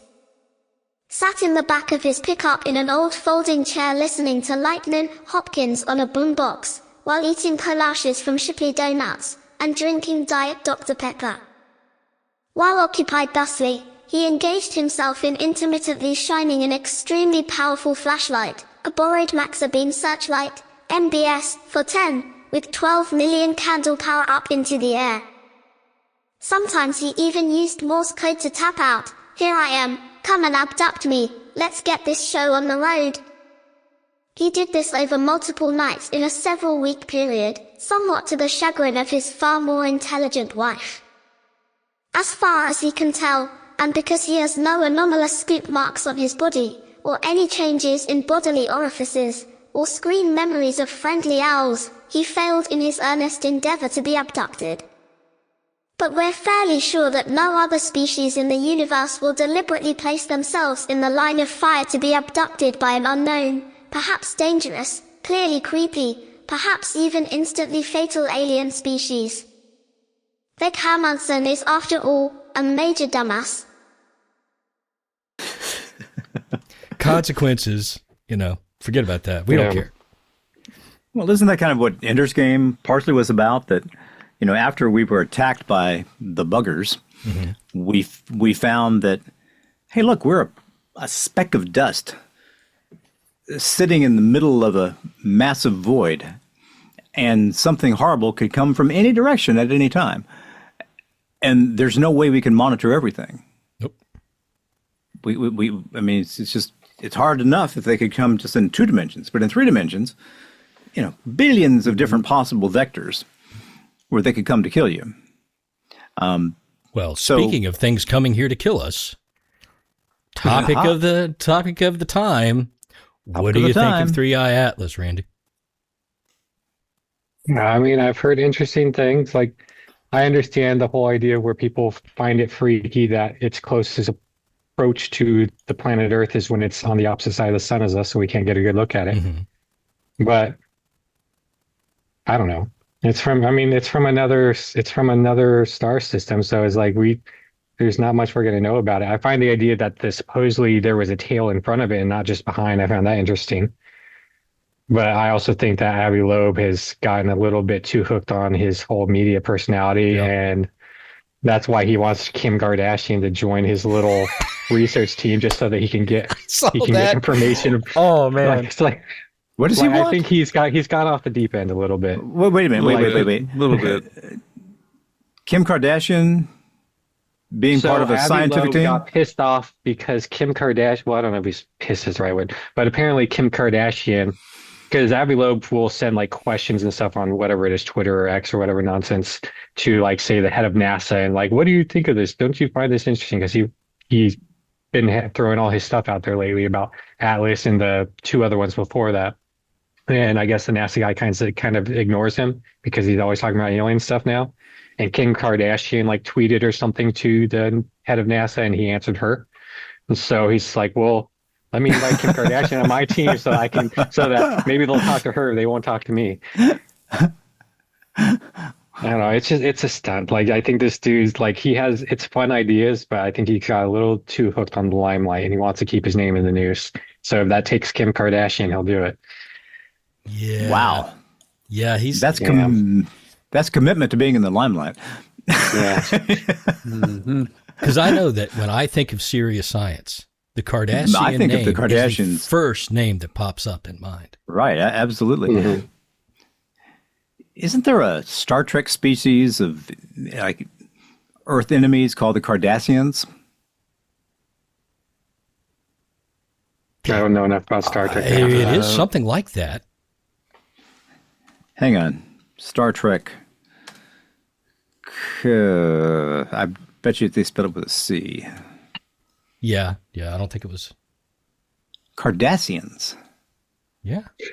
I never made The that Cardassians are a fictional extraterrestrial species in the American science fiction franchise Star Trek. They were devised in 1991. When did whoever the Kardashians are come on the scene? It was before then. Yeah, I think so. Well, this is just standard. I mean, I know that the dad was OJ's lawyer, so that's kind of how they got famous, I think. And then there is some tape somewhere with Kim that got her a little bit more famous. Oh yes. Yeah. Well, this is as far as your list goes, though. Like, once we get back to that, I think the Green Children of Woolpit's a little bit interesting. I do too. Yeah. Okay, Dave. Do you know Dave, Father Josh? Do you know the general story of the Green Children of Woolpit? I don't know. No, I do not. Okay, Woolpit was or probably is still, a town in Britain. I assume it was probably where they brought the wool from the local sheep to do some work. I mean, a lot of towns have those kind of names. Well, one day, and I believe it was in a cavern of some kind, they found two children, a boy and a girl. And the images of them are always somewhere around 8, 9, 10 years old. And they were dressed in strange clothing, and they had green skin, and they didn't speak any language that the people there understood. But these being good, moral Christian folk, they felt an obligation to take them into their homes, feed them, teach them about English, teach them how to read the Bible, and baptize them, and see if they could get them to be part of their community. It seems to me that the boy could never acclimatize. The boy could never adjust to the world he found himself in. The girl, however, learned how to eat the food. Like, for years, all she would eat was like green beans. Mm-hmm. And I think it was green beans. But so eventually the boy dies, and then the girl becomes part of the community. Now, what's interesting to me about these kind of stories, well, first off, the girl did learn how to speak English. And they would ask her where'd you come from? How'd you guys get here? And she said, we came from, I'm almost certain this is right, St. Martin's Land. And it's a world of constant twilight. But there was substantial documentation in Woolpit at the time of these children. You know, documentation that can still be found. And so when you speak to historians, when you speak to people who are not in the paranormal or paranormal adjacent world, they look at it as just, total fiction, total silliness. Well, then why did they document these children being there? I mean, it's a very strange kind of story to make up. Yeah, I mean they're found in a cave. Like there's a lot of associations between the land of the Fae, fairies, the other folk, and underground spaces and caves and stuff like that. Or you go into the earth, you walk 3 times around a certain holy site, and the hole opens up in the side of the hill, and you go in and you're in the other world. But yeah, so they had the green skin, which was interesting. I think there was a struggle there in the beginning for a while of finding them something to eat, because they probably tried to feed them mutton, like try to feed them sheep or something like that. They're called Woolpit, and they wouldn't eat it. They wouldn't touch the meat. And they did, like Vic said, eventually figure out that they would eat some sort of greens, whether it was green beans or something else. They would eat some sort of greens. Or maybe they could get the girl too, but the boy was too, whatever, freaking out and traumatized, and he kind of just wasted away and died. Yeah, I think the boy died. Also, yeah, he died, wasted away. I don't know if he ever started to eat or he just packed at it, but he just wasted away and he was gone. Died pretty early. The girl, I also believe, on top of her finally acclimatizing and learning English and eventually growing up and getting married and having kids and all that, I believe over time she lost the green color of the green sheen of her skin too. Like she started looking more like a local over time. The green went away. But that whole idea of the land of eternal twilight, that's all the Fae stories. That's the fairy stories. Like that's kind of like how that world is. And so it's interesting because it's almost like they were going to do a changeling type thing where they maybe were going to swap some people out, but instead they just let the kids in the cave, or the kids got out or whatever, and whatever happened. But it has a lot of connection to fairy lore. That's really fascinating. And so other than the green skin, nothing really abnormal about the kids. Well, aside from the fact that skin, the language, right? But I mean, physically, not eating meat. What about vision? Were they able to see? They weren't like blind or anything. No. It does seem like they were uncomfortable being in the full sunlight. I wonder what kind of either diet or environmental factors would cause the green skin. And it's especially interesting because you say it faded over time. Yeah. I can't imagine what would cause that. Vic, any ideas? Copper? Well, did you go back and watch the very first SpaceX Starship hop? And so it was this thing that looked like a water tower. Goes up. Its only job was to go up like 100 feet and then come back down. Well, it goes up and it starts coming back down, and the flame from the rocket starts turning green. Well, that's because it was consuming itself. And it was consuming the copper lining of parts of the engine. So yeah, copper creates, when you leave copper outside, it'll get a green patina. But would copper in the blood cause green skin? I don't know. Yeah, I'm not sure. Because I can get on board with the idea that whether it's Fae, whether it's aliens, whether, something else, there's an underground civilization that either ostracized or lost a couple of kids. And they grew up underground in a twilight world, whether it is completely dark. If they have vision, then I would say it's not completely dark. Some low lighting or something, and some food source maybe that they grow underground. Moss, lichen, mushrooms, something like that. But there are some vertebrates that are green because they have algae in their skin or certain bacteria in their skin that photosynthesizes. And so basically you've got sea slugs that eat sunlight because of the commensal critters that they have in their skin. Yeah. So the idea of photosynthesis within a human body seems problematic because it seems like we would have to have metabolic changes to support that, and unless it's just a byproduct of something being in us, that energy has nowhere to go for the body to consume, right? I mean, as long as the chloroplast can generate ATP, we use ATP as our energy source. That's what our mitochondria make. When the whole mitochondria are the powerhouse of the cell, they are ATP generating machines. And that's all that chloroplasts do in photosynthesis. So if somehow, hypothetically, you could get some contained organelles with chloroplasts in them in the exterior of skin, then if it could generate the ATP and somehow pass that along through some sort of exchange pump, ion pump, whatever, then hypothetically, in some weird, bizarre backwards world, you can make that work. But okay, yeah, who knows? Cool. But I just like the connections to all the Fae stories. Like the green thing is interesting, but I think the language and the vegetarianism and the land of Twilight and the connection to all the stories that has, I just find that interesting, just the way it connects to all the Fae literature. Yeah, no, I just look at the green thing as a diagnostic thing, right? What can it tell us about the other, which is the real paranormal mystery, right? Is the where did you come from? So I agree. Yeah. You can say something, Vic? Sorry. I don't know a lot about the Fae. It's not something that I've ever been particularly interested in.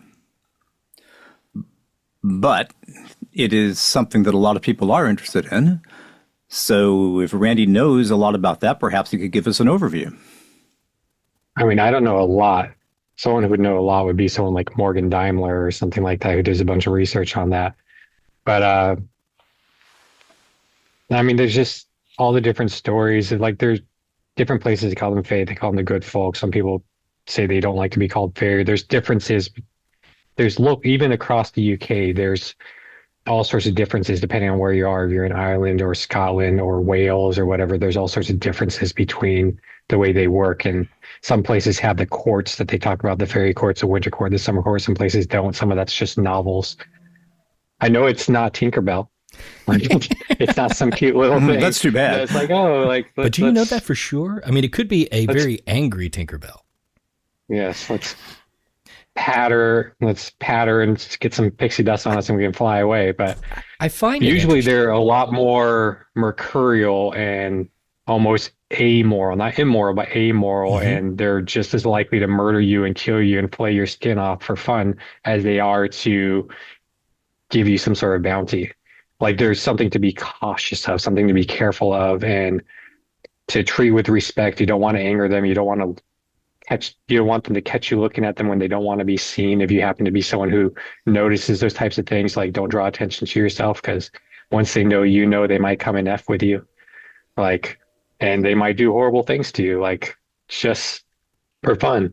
Or they might bring you into the fairyland and feed you some of their food and turn you into some sort of like mating slave or whatever. There's ideas of like the fairy midwife, where some Fae person will come to some midwife and say, you need to help us birth this child because we're having issues or whatever. And they'll put special creams on their eyes so that they can see what they normally don't see. There's all sorts of interesting stories about it. But like, I'm by no means an expert on that at all. But I've talked to people who say they see stuff like that. And it's just always interesting stories. And it's very rarely love and light and sweet little things. It's stuff to be very, very cautious of and very concerned of. And even the reason they call them, say, the good folk is more like, one, because supposedly they could be offended by terms like fairy and fae, but also you want to kind of remind them that like, hey, you could be nice. Right? Like, we're going to call you the good folk, like just the good folk, the good neighbors. And maybe that will remind them, oh, maybe we'll be nice to them today. Because you never know what they're going to do to you. This whole thing is fascinating to me. You mentioned the podcast we listened to earlier. We both listened to Into the Fray, and we're on the Discord for it. And the Fae pops up fairly frequently. They've got some UK members, so there's a lot more drive for that in discussions sometimes. But in the paranormal world that I sort of grew up in terms of investigating, the Fae was never mentioned as a possibility for anything. back in, and this is early, mid 2000s to 2020, in that sort of range, I did most of my investigating. We would have occasionally someone would talk about an elemental, right? Which always tended to be like, this doesn't act like a ghost. It doesn't act like a demon. We don't know what the heck it is. Must be an elemental. That was the the way it was used back then. But in the paranormal world now, you do hear in the U.S. Fae pop up more frequently. And I don't know if that's a culture bleed over or a change in how things, or maybe a change in how we diagnose things as investigators. But I find the concept fascinating because it makes me wonder, do we not have stories of, and maybe it's just exposure for the area, right? Virginia didn't have a lot of that, and we don't see any of it here in Florida where they talk about Fae, at least locally, St. Augustine, any place like that. So is it that there are drastically different spiritual creatures in the UK than there are here? Or is it some of the same stuff, but they behave differently there versus here, or they are recognized there because of the culture? And I don't know what that is. So I think that it might just be the stories that we hear here in the US. You're used to Fae being taken about. But if you look at Native American culture, there are just innumerable parallels. There's like across cultures, there's little people. Mm-hmm. Like Correct. whether you talk about the duendes or the just all sorts of different little people. Or the different names brownies, across right? different Isn't that Native one of American them? cultures. I think that's more European though. Right, but I was just The as an brownie- example. yeah, Right. That's European, Yeah. but the duende or Latin America, Mexico, that area.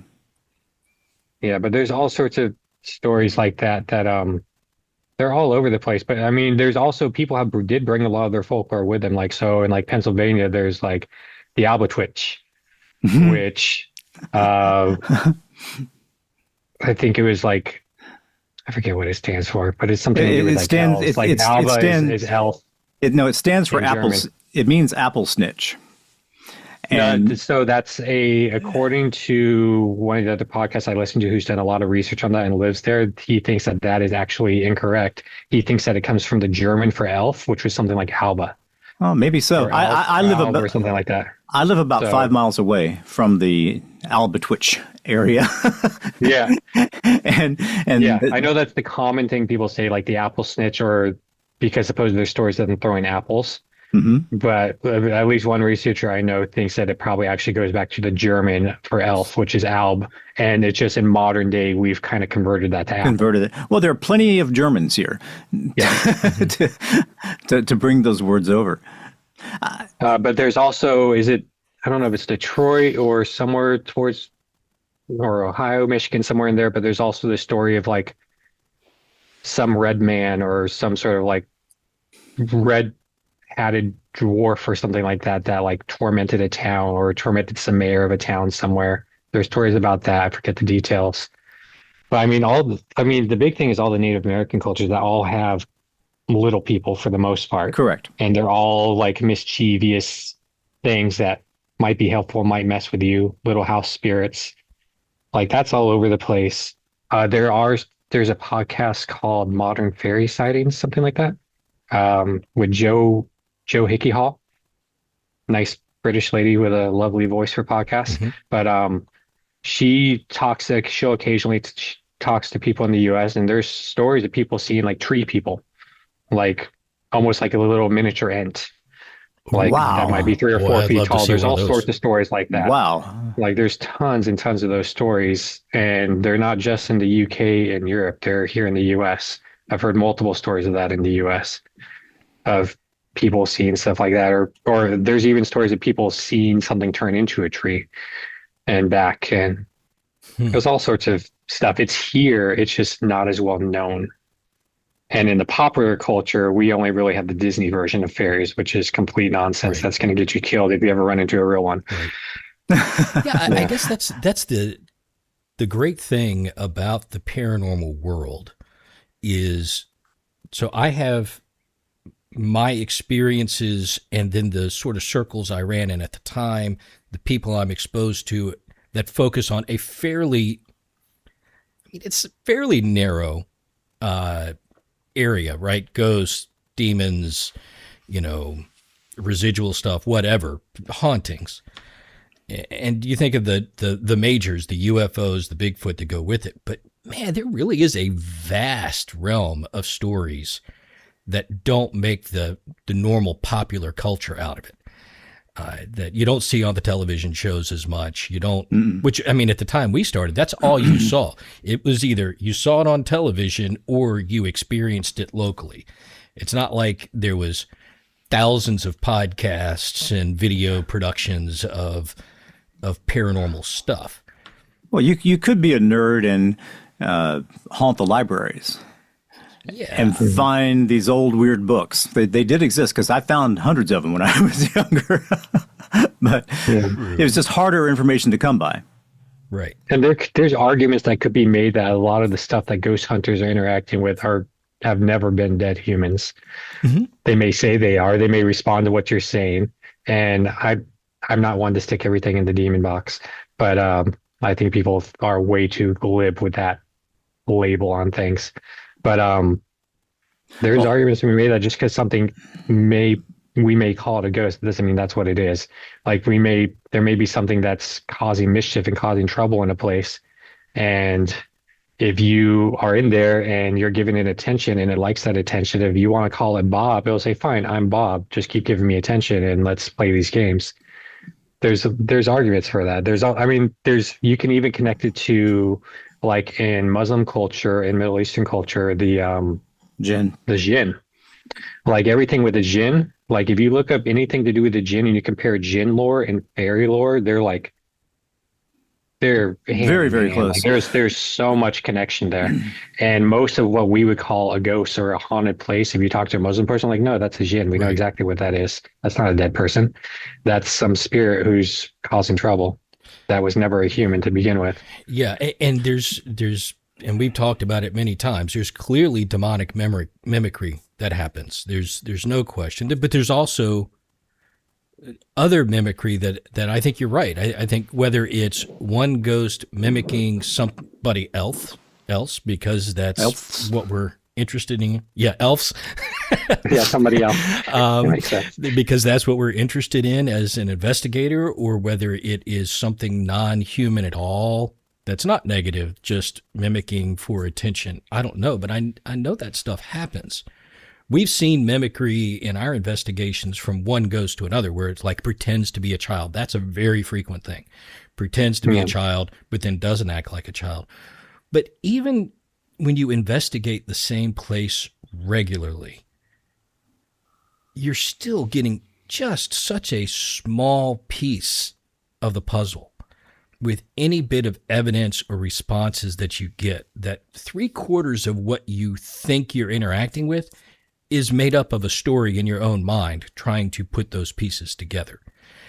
The only people I think that get a really good solid thread on what is at a location are the people that work there, right? The docents, right? The owners, the people that work or live in the place that's haunted, because just the length of time that they're able to put the pieces together, they can start to form a picture.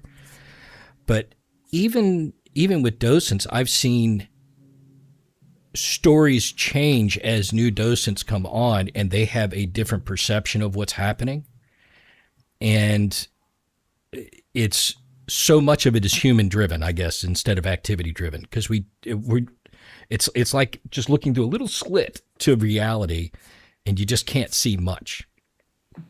You know, there's too many people who go in there and think that they know what they're talking to, and they'll stick it in a box without being open-minded to, it could be all sorts of things. Look at the Philip experiment.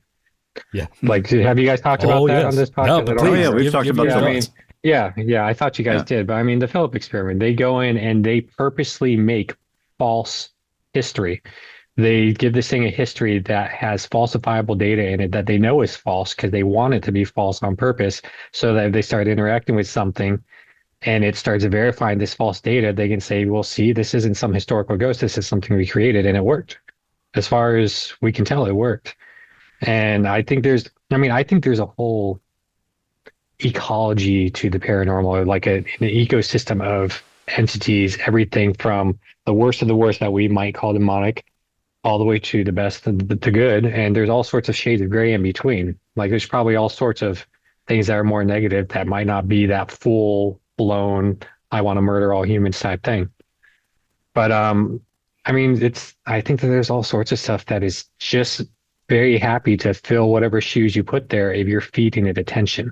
Like I feel attention is a form of food. Fear is a form of food for a lot of these things. So that's why a lot of them like to scare you, but so is attention. Mm-hmm. And so like people will talk about how Slender Man is, we know that's a creepypasta, completely made up story, but since then people claim to see things like that. And even 2 13-year-old girls tried to murder their friend over it, almost succeeded. Mm-hmm. And I mean, who's to say that it's like people will throw around the word tulpa a lot, but I think a lot of the times it's probably just something saying, oh, this is what you're paying attention to. This is what you're interested in. I'll be that thing for you. Keep giving me attention. And then you end up with 2 13-year-olds stabbing their friend almost to death in a forest somewhere. Like, well, to me, you're starting to knock on the door of what I find most interesting about the paranormal world. And that isn't any of the individual creatures. It's not any of the individual stories. It's the whole idea of how people determine what they're going to believe, and also the whole idea of commonality between these things. I mean, for instance, you're talking about lake monsters having many of the same characteristics as Chinese dragons. Well, I find that pretty fascinating. Yeah. And and if you look at anything else, okay, if you see the same symptoms in a group of people in Russia and a group of people in Australia, you're probably talking about the same disease. Mm-hmm. So, you know, if you see similar characteristics and you get similar stories, you're probably talking about the same thing. And so one of the most fascinating stories of belief to me is Sir Arthur Conan Doyle and the Cottingley Fairies. Do you know the Cottingley Fairies? Yes. And the whole story where the cutouts for the fairies came from some publication he was attached to and he didn't even realize it. Right. Well, I don't know if he was attached to it, but it was, you know, a magazine or a coloring book or something. It was some way where, you know, give me a pair of scissors and a camera and I can give you some fairies. And from the time I was a child, I probably came across this story when I was 10, you know, in some book, and I'm looking at these pictures and I'm thinking, those aren't fairies. Those are magazine cutouts. And so my mind, maybe it's my time in history, even at age 10, could look at those pictures and say, those aren't fairies. But Sir Arthur Conan Doyle couldn't do that.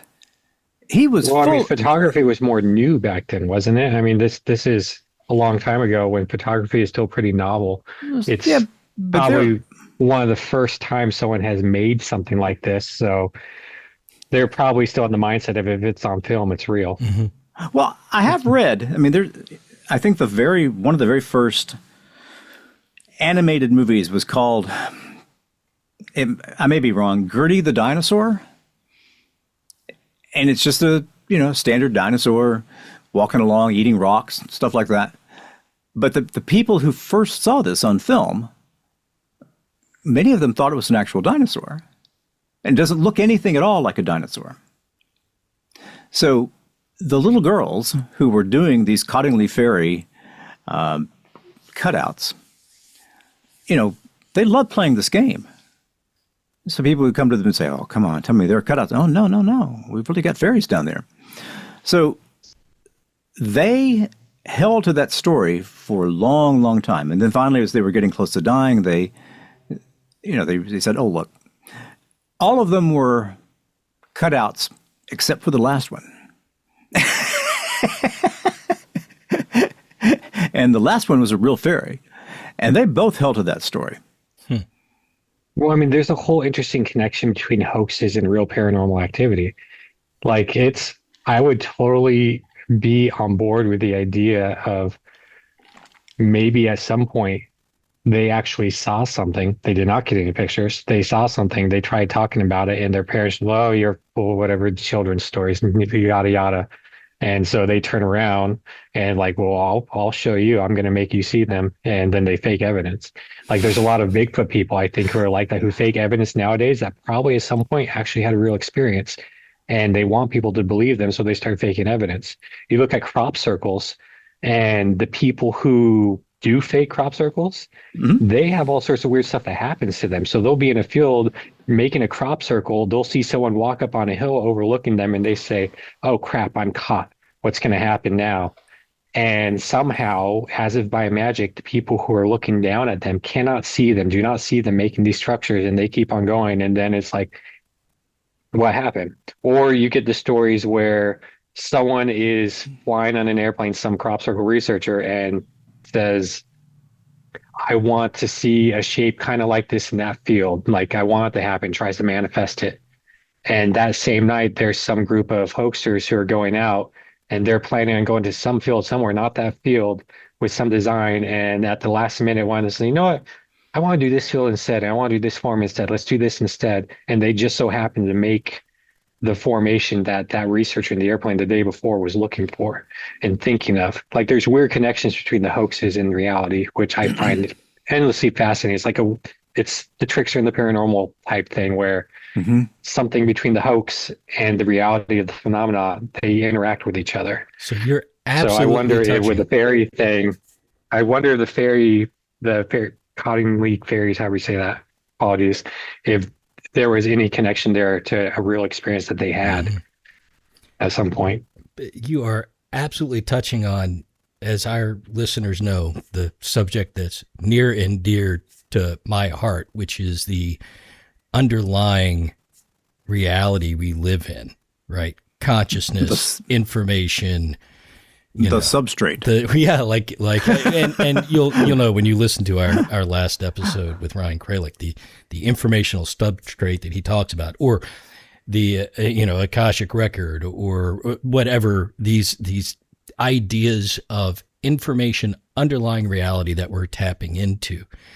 To take it back to the Philip experiment, this idea that, and the tulpa thing, which I also generally have issue with, right? The idea that we're creating reality based just on our thoughts seems chaotic to me, and would be much more frequent if it was what happened. But the possibility that something that is watching sees this and monitors what's being said and then takes on that persona is very interesting to me. And they had, I've seen video of them on a show that, unless they were literally moving stuff with wires and stuff behind the scenes that weren't seen, they had activity. We're talking about the Philip experiment. Yeah, the Philip experiment. They had the table tip over. Levitating tables and crazy all stuff. that kind of thing. So, unless the studio was in on the hoax, just possible, which is not possible. But it's hard to keep stuff like that under wraps because you're not just talking about a couple of people that would have to be involved. Something was happening, but something like a fae or demonic or some other strong, powerful spirit taking on the personality of Philip makes more sense to me. But this idea that everything that is said and done is drives reality in the world, whether it's the crop circles or the fairies, coddling fairies, and all that. I find that interesting. This information that's tapping into. That's my favorite topic as of. Well, yeah, and I don't think it has to be something demonic or malevolent to decide to take on those forms. It can just be something a little bit darker or a little bit more morally gray that wants to do that. Yeah, it doesn't even have to be dark, right? Yeah. We have lots of paranormal experiments or experiences that have no negative outcome, no negative impact on our lives. They're just interesting. So no, I don't. This is not it's all demonic thing. That's just an example of it because I know they do mimicry. Well, imagine I a think that trickster type spirit that can nudge people and nudge nature. Nudge, it's all it can do is nudge. Okay. So how about this? Patterson, Gimlin, and Bob Hieronymus are getting ready to put on a pretty crappy suit and go out into the northwestern woods and have Bob Hieronymus walk across this creek. And, you know, if you blur it enough, it'll look like a real Bigfoot. But at the same time, the trickster, the nudger, says, this is a real good time to have a real Bigfoot show up there Right. at the same time. Okay. So when Bob Hieronymus says, well, it was me in the suit. Well, yeah, he did have a suit. But that's not who they filmed. Because his suit was so crappy compared to the real Bigfoot. Yeah. That's exactly the kind of thing that a spirit, an entity that likes there to be confusion and chaos would do. Because just think of how much, I mean, this has given us what now? 50 years of hubbub? Still debated today. Yeah, 50 years of hubbub. I suppose that's I think it's the most analyzed footage in the history of mankind. Correct, yes. Yeah. And they still can't prove it one way or the other. I lean towards it being a legitimate film. Of what is the question? But I lean towards it being a legitimate film of something they weren't expecting. That seems to be what most people think now. I think that's it's a tipping point to where there's more, I think that's real, but, you know, than the other. Well, it's more, the question is that a physical animal or is that something else like the trickster phenomena that you're talking about? That I will not say one way or the other. I don't know. But I do not think it's something that they host, despite whatever plans they may or may not have had. Because, I mean, I know Patterson had a bit of a shady history before that. But, yeah. You can look at anybody out there, especially in the paranormal world, but anybody who's got a name in any way and look at their past and go, well, that was a little questionable. They had some questionable moments. You know, but that doesn't make all this stuff hoaxes and made up crap. I mean, there is definitely real stuff happening. You know what I've wondered, and I've said this before, I don't know if I said this last time I was on with you guys, but the whole proliferation of AI video and like how amazing it can be now. Right. Like I've had this idea that, I mean, there's a lot of people who say that the paranormal is okay with audio recorders, but doesn't like video very much. Like it doesn't want evidence that can like be really good evidence, with very extremely rare exceptions like the Patterson Gimlin film. For the most part, like whatever you get on film, if you get anything at all, it's going to suck, or they'll drain your batteries and your camera won't work or whatever. But now that there's no real threshold for believability anymore, because you can just generate some complete nonsense video like that, like who's to say that this phenomena won't allow itself to be filmed more often? Because who the hell is going to believe you? It doesn't matter if you catch some legitimate footage anymore, because everyone can just scream AI, and who's going to know any different? So there's massive camouflage. You can just blend into the noise of all the AI video. What's the point of hiding as much anymore? Because who's going to believe it? Like there's no legitimacy to video anymore.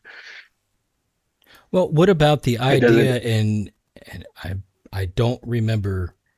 I was trying to look it up. Don't remember the episode, but on Shannon's podcast, on Into the Fray, the guy down here in Florida who was who's a Bigfoot hunter, right? Who was talking about devices, the Titan thing, that are literally interfering with the camera's ability to function properly while they're recording. And then when those devices are not active, they can get clear stuff. But when I listened to that, it made me think exactly of Vic's photo he's got of the Fabio. I was trying to think of the name of Fabio, right? The the big giant guy who's blurry. The 1930s photo or whatever it is. It's off of. Did we not talk about that last time? You did. Okay. You showed me the image. Yeah. So I mean, that was what, in the early 2000s, Vic? No, it was like 3 years ago. 2010. Oh, it was 3 years ago. Okay. Like 3 years ago. Off of a game camera, and Oh, Fabio. No, I actually never saw that image. I thought you were talking about the old, like, whatever 1930s photo that they had from the Australian government where they saw something sitting there. So I never actually saw Fabio. Oh, right. You're talking about the Yowie. I know what it is. This is I know what I've heard you talk the about. The long-haired giant, right? But it's blurry. Yeah. And so he's either moving, right? Or there's something that literally is making his image blurry. And this idea that you could have technical devices that are interfering with the cameras that way. First of all, I don't even know how that technology would work, right? It seems like either cameras would function or not. To be able to actually interfere with the image being recorded is just wild to me. But that's a possibility. Yeah. I want to get back to those devices in one moment, but I want to, Randy, in the chat. Yeah, I have it open right now. Is Fabio. Uh-huh. That is a trap for catching feral dogs. The people on this farm were having a lot of their livestock, chickens and things, killed by feral dogs. And so they were trying to get rid of them and to figure out how many there are through these webcams or trail cams. It's taller than a regular dog trap, dog cage, because it's made out of a veal cage. Okay, a cage where a calf would have been kept to be turned into veal.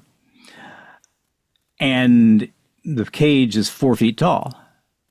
Wow. So this big boy standing behind the cage is somewhere around 7 feet 9 inches or taller. I think he's taller because I think he's lower than the cage where the ground dips down behind the cage. Yeah, he's behind it a little bit, so probably 7 to 8 feet tall. Easy. Probably 8 feet or taller. Yeah. And he's not a standard looking human. No. He's not a standard looking human, but he's also not the traditional Bigfoot looking kind of thing. He's not a patty. Right. No. Okay. Is he holding something in his hand? We think he's holding a dead dog. You think he's holding a dead dog? Yeah, sort of draped over. It almost looks like a hog head with dark spots on the eyes. Well, his hand is going. It's like he's holding onto one of the legs. We don't know what it is, but yes, he does seem to be holding on to something. Was this in a series, Vic? Do we have him on more than one frame, or was he only on one? Oh no, I've only ever received one frame. You still in touch with this guy?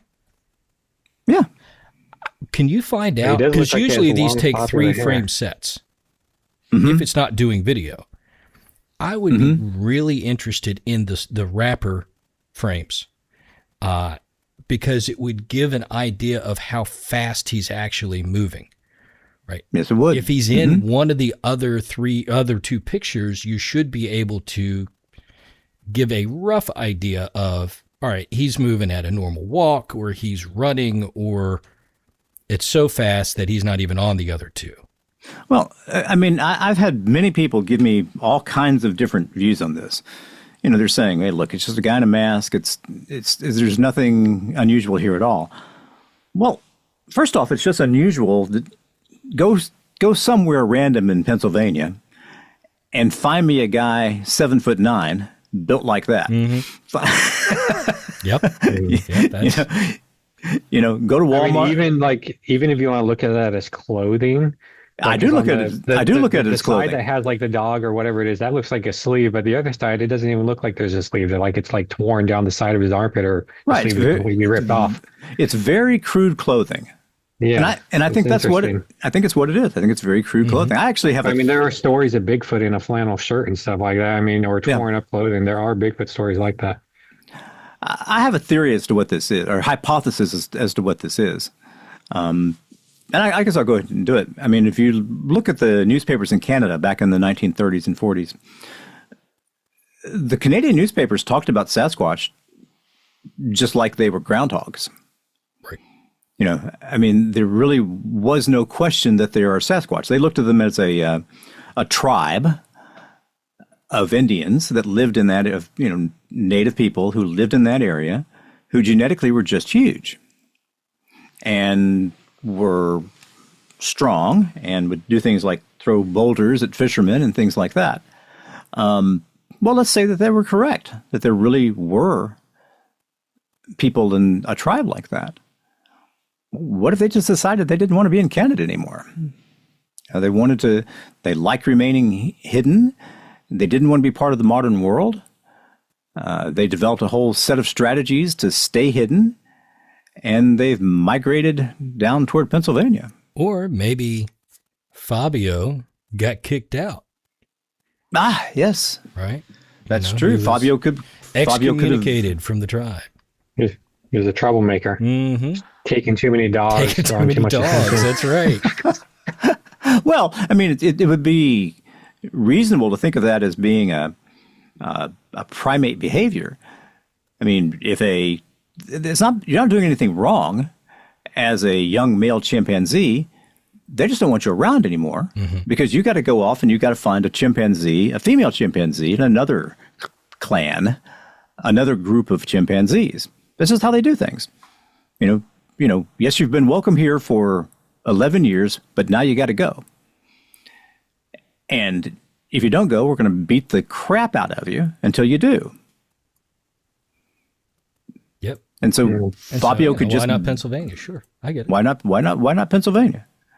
But look, I can't look at this photo and reconcile any thought of this being a fake. First off, there just aren't many people that big. Yeah, well, I don't know. I mean, even with the mask, I mean, how many people are over 7.5, 8 feet tall? Right. They'd have to be on stilts, or they'd have to be seen out of the chest somewhere. Well, and also he's built like a dump truck. Yeah. I mean, how much would that guy weigh? I'm thinking 450, 500 pounds. Right? Yeah. He's pretty broad. Yeah. He's very, very broad. Yeah. I don't think I'd want to arm wrestle him. So anyway, I mean, that to me is one of the problems in dealing with paranormal and paranormal adjacent topics in the larger world. In that, look, there are people who will look at the Patterson-Gimlin film, and to them, they'll say, "Hey, look at that zipper right there," and I'll look and I'll say, "I don't see a zipper." You know, take the best frame you can find and show me a zipper. Oh, there it is. It's obvious. I don't see a zipper. But they are convinced that there's a zipper there.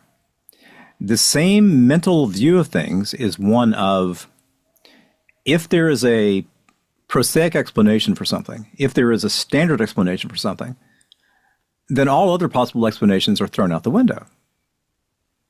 It seems, especially if the alternative makes them uncomfortable. If you don't want something like that to exist, and any excuse you have to say, "See, that's why it's fake," then right, you can comfortably put it away in the box. And you don't have to think about it anymore. Well, think about it. Doesn't have to threaten your worldview. Think about Avi Loeb right now, right? So he's getting all this attention on social media, but in the scientific community, there's a bunch of scientists out there going, "Man, he's way overstepped," right? He's out there in his interpretation of this 3-eye atlas thing. There's not only I'm uncomfortable giving another explanation because it's outside of my worldview, but there's also I'm uncomfortable giving an outside explanation because I'm going to be ostracized by my community for giving it. Well, yeah, that's why science won't talk about any of this. That's why there's so much evidence for psi. There's so much evidence for psi phenomena that is documented and in reputed journals that people don't talk about and don't want to acknowledge. That's right.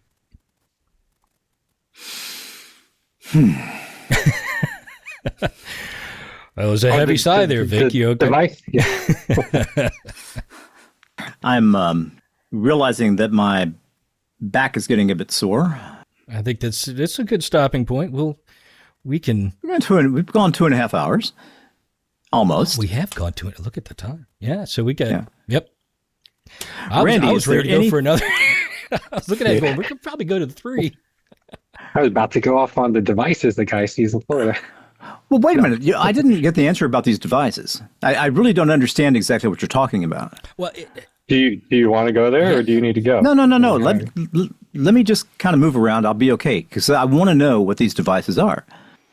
I told you a little bit about it. That was down here in Florida and having all of these Bigfoot interactions on a property he owns. He started out in Pennsylvania, and then he came down here, and he's the guy who's talking about the devices. Well, what are the devices? Well, he doesn't know. So these are something that he doesn't know. He thinks they're probably some sort of like government technology, it sounds like.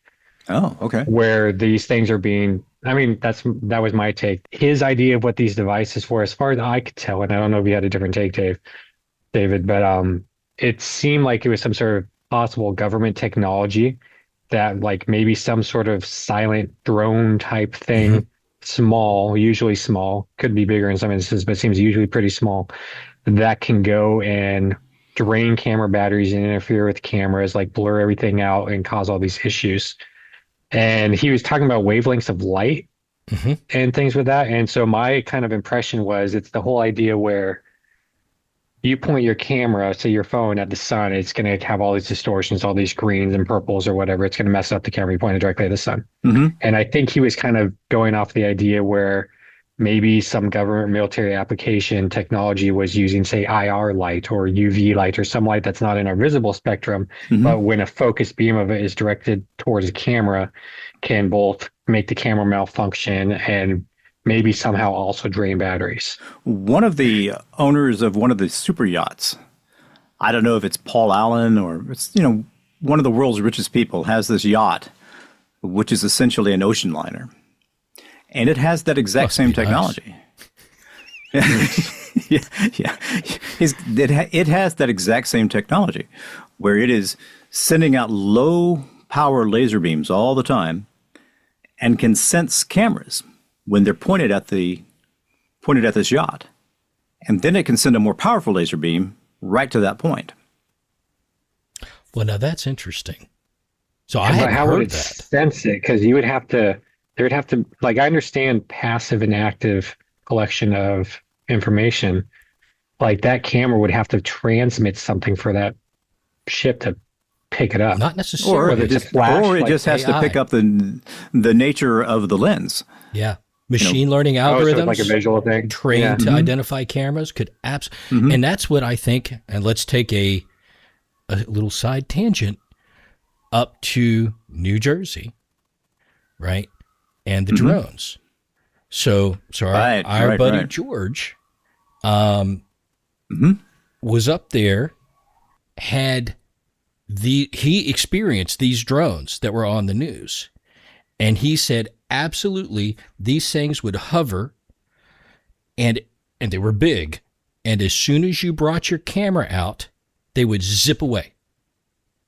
It would recognize you picked your phone up to take a photo of it, and it would leave the vicinity so that you couldn't take the picture. It would go off and hover at a distance, but it would not let you catch it on camera. And so and that is something that absolutely AI would be very effective at doing, is identifying, trained to identify camera usage. You would have to disguise it somehow, to make sure that it wasn't visible. Unless it was reading something with the sensor, and maybe that's another way to do it, but that's a more complicated technology than just visual recognition. Well, I just found one of the articles in Wired.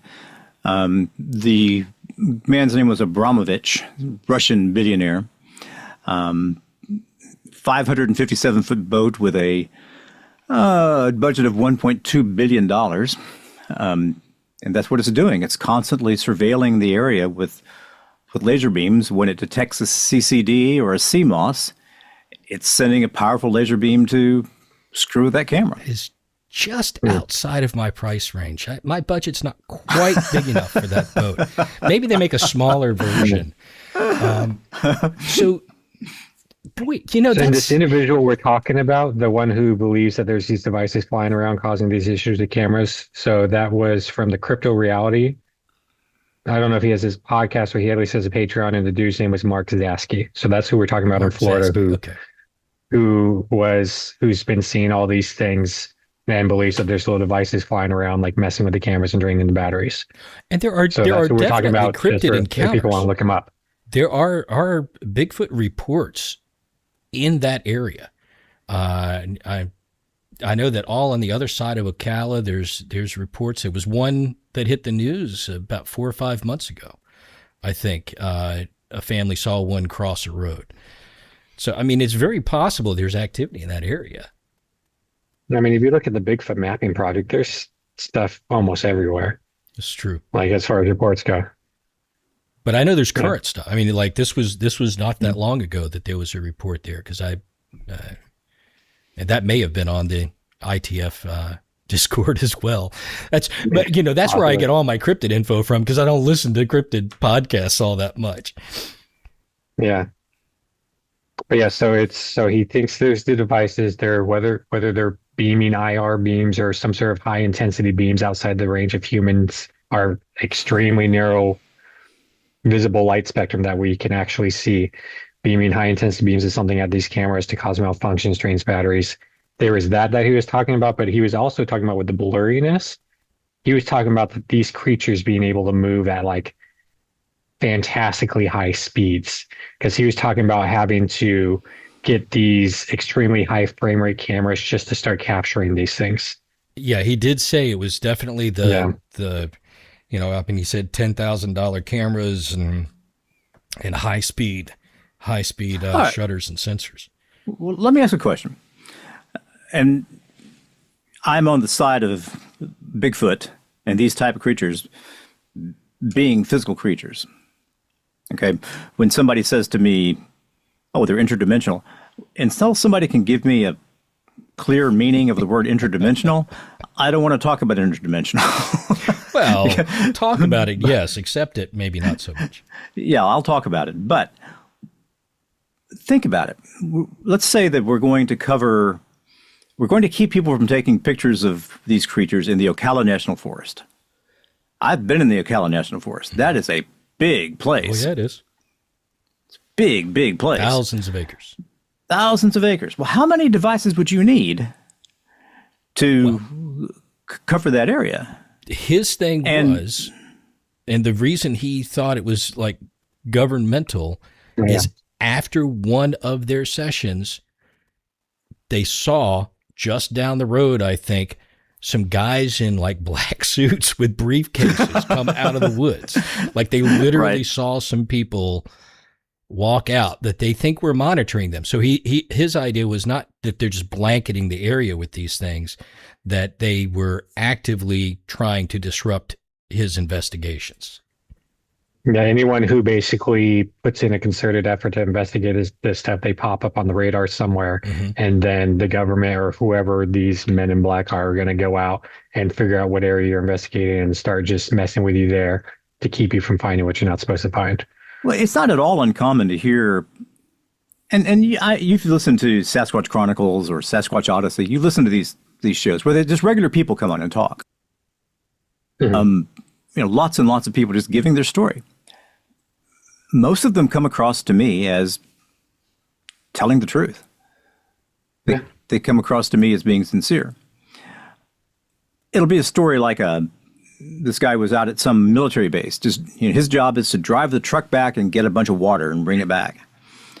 And so while he's driving, a Bigfoot jumps out in front of the truck. He hits it, slaughters this Bigfoot, kills it. Well, then within 30 minutes, all these mysterious guys show up. Don't you talk about this, okay? Keep your mouth shut about this.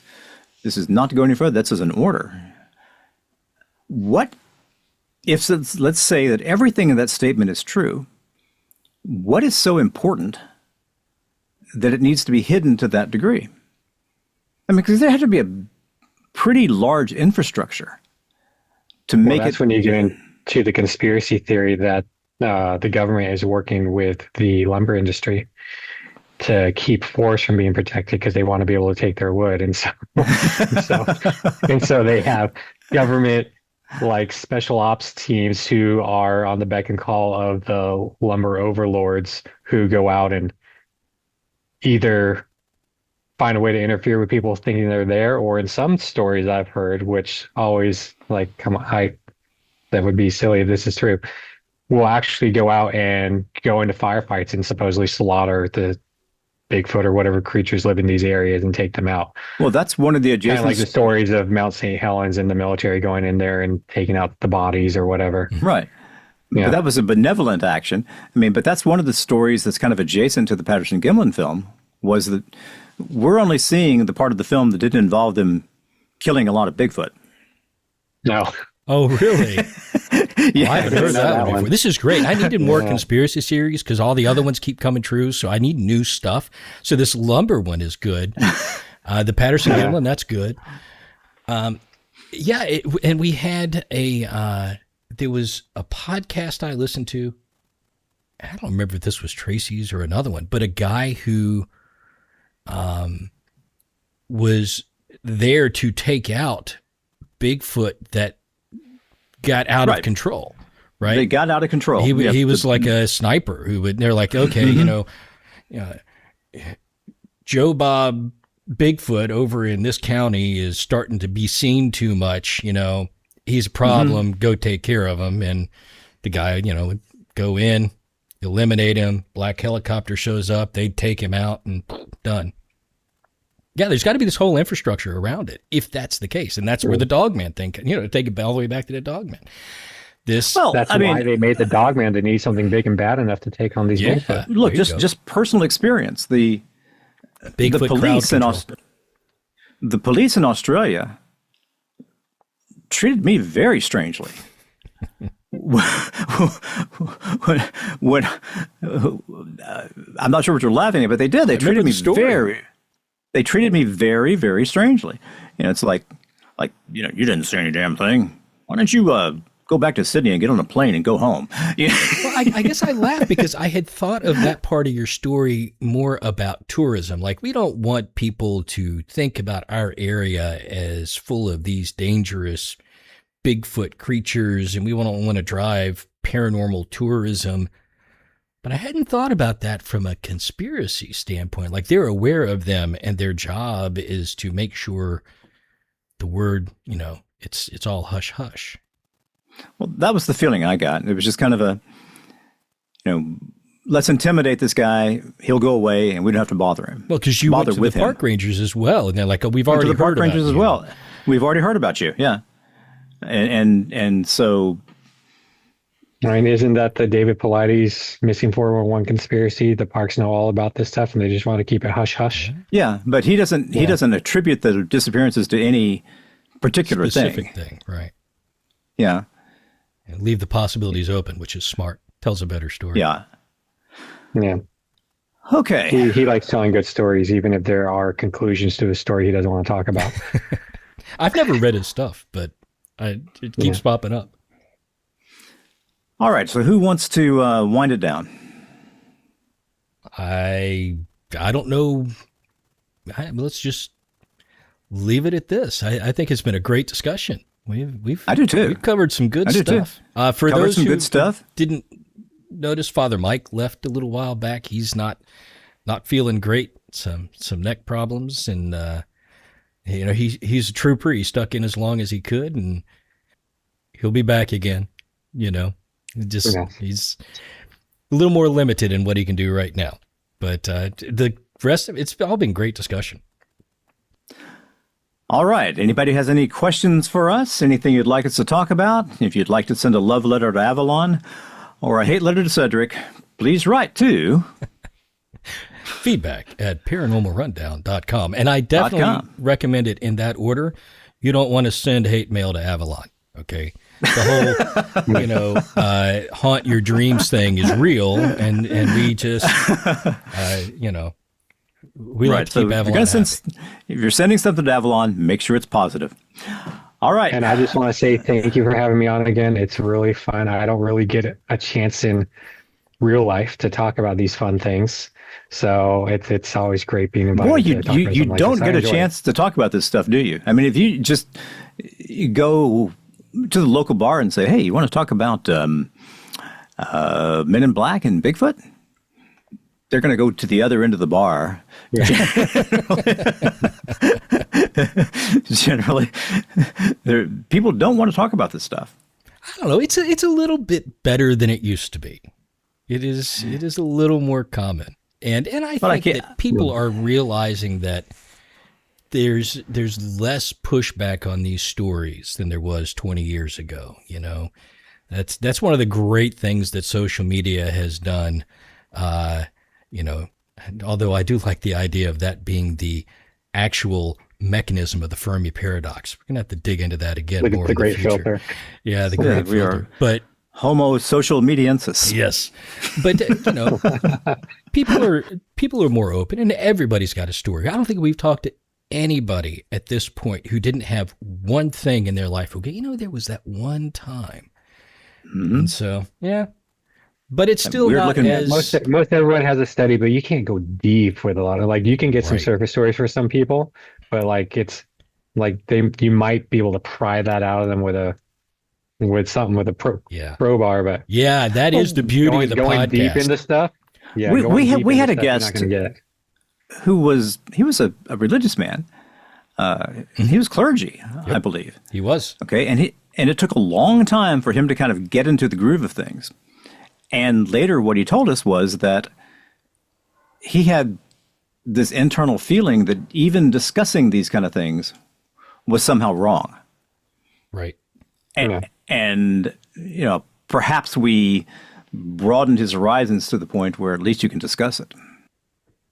No, absolutely. And he sort of relaxed about, you know, a third of the way into that and was like, you know, this is, you guys have made me think. And it is, but I don't think that there's as much pushback on that as there was. But you're absolutely right, Randy. There's not many places where you can take a deep dive into it and start really exploring the bounds of your knowledge and ideas. So, well, we love having you on for it. It's great. Very much. All right, I'm going to end the recording, and I will talk to you guys later. All right, thanks, Vic. Good seeing you, Randy. Thanks for the time. And we come to the end of another Paranormal Rundown. This was a good one. I want to thank Randy for appearing. I think he's a great guest. Randy really knows this stuff. Perhaps we should bring him on and make him part of the rundown. I've thought a lot about why Arthur Conan Doyle was so taken in by the Cottingley Ferry photos. And I've read a lot about it also. And he really was. I mean, he was deeply a believer that he had seen fairies. He also was a deep believer that Harry Houdini had actual magic. And he was a deep believer in spiritualism. I wonder what Sherlock Holmes would say. I don't believe Arthur Conan Doyle was intellectually deficient for believing these things. I think he was a man of his time, and he simply wanted these things to be true very, very badly. The Paranormal Rundown is a creation, a production of the Gang of Nerds, including myself, Dave Griffith, Father Michael Birdsong, and Father Josh Birdsong. Any media clips we use were used under the protection of the Fair Use Doctrine. The music you heard comes from Lobo Loco, Smart Sound, or simply was in the public domain. We need to hear from you. We want your thoughts, we want your criticism, and of course we'd like your praise, but we don't expect that. Why don't you send it to us at feedback@paranormalrundown.com. We'll be back in 2 weeks. It'll be Avalon, the whole gang, Cedric, and we'll see how things are going then. Thanks for your time. Talk to you soon.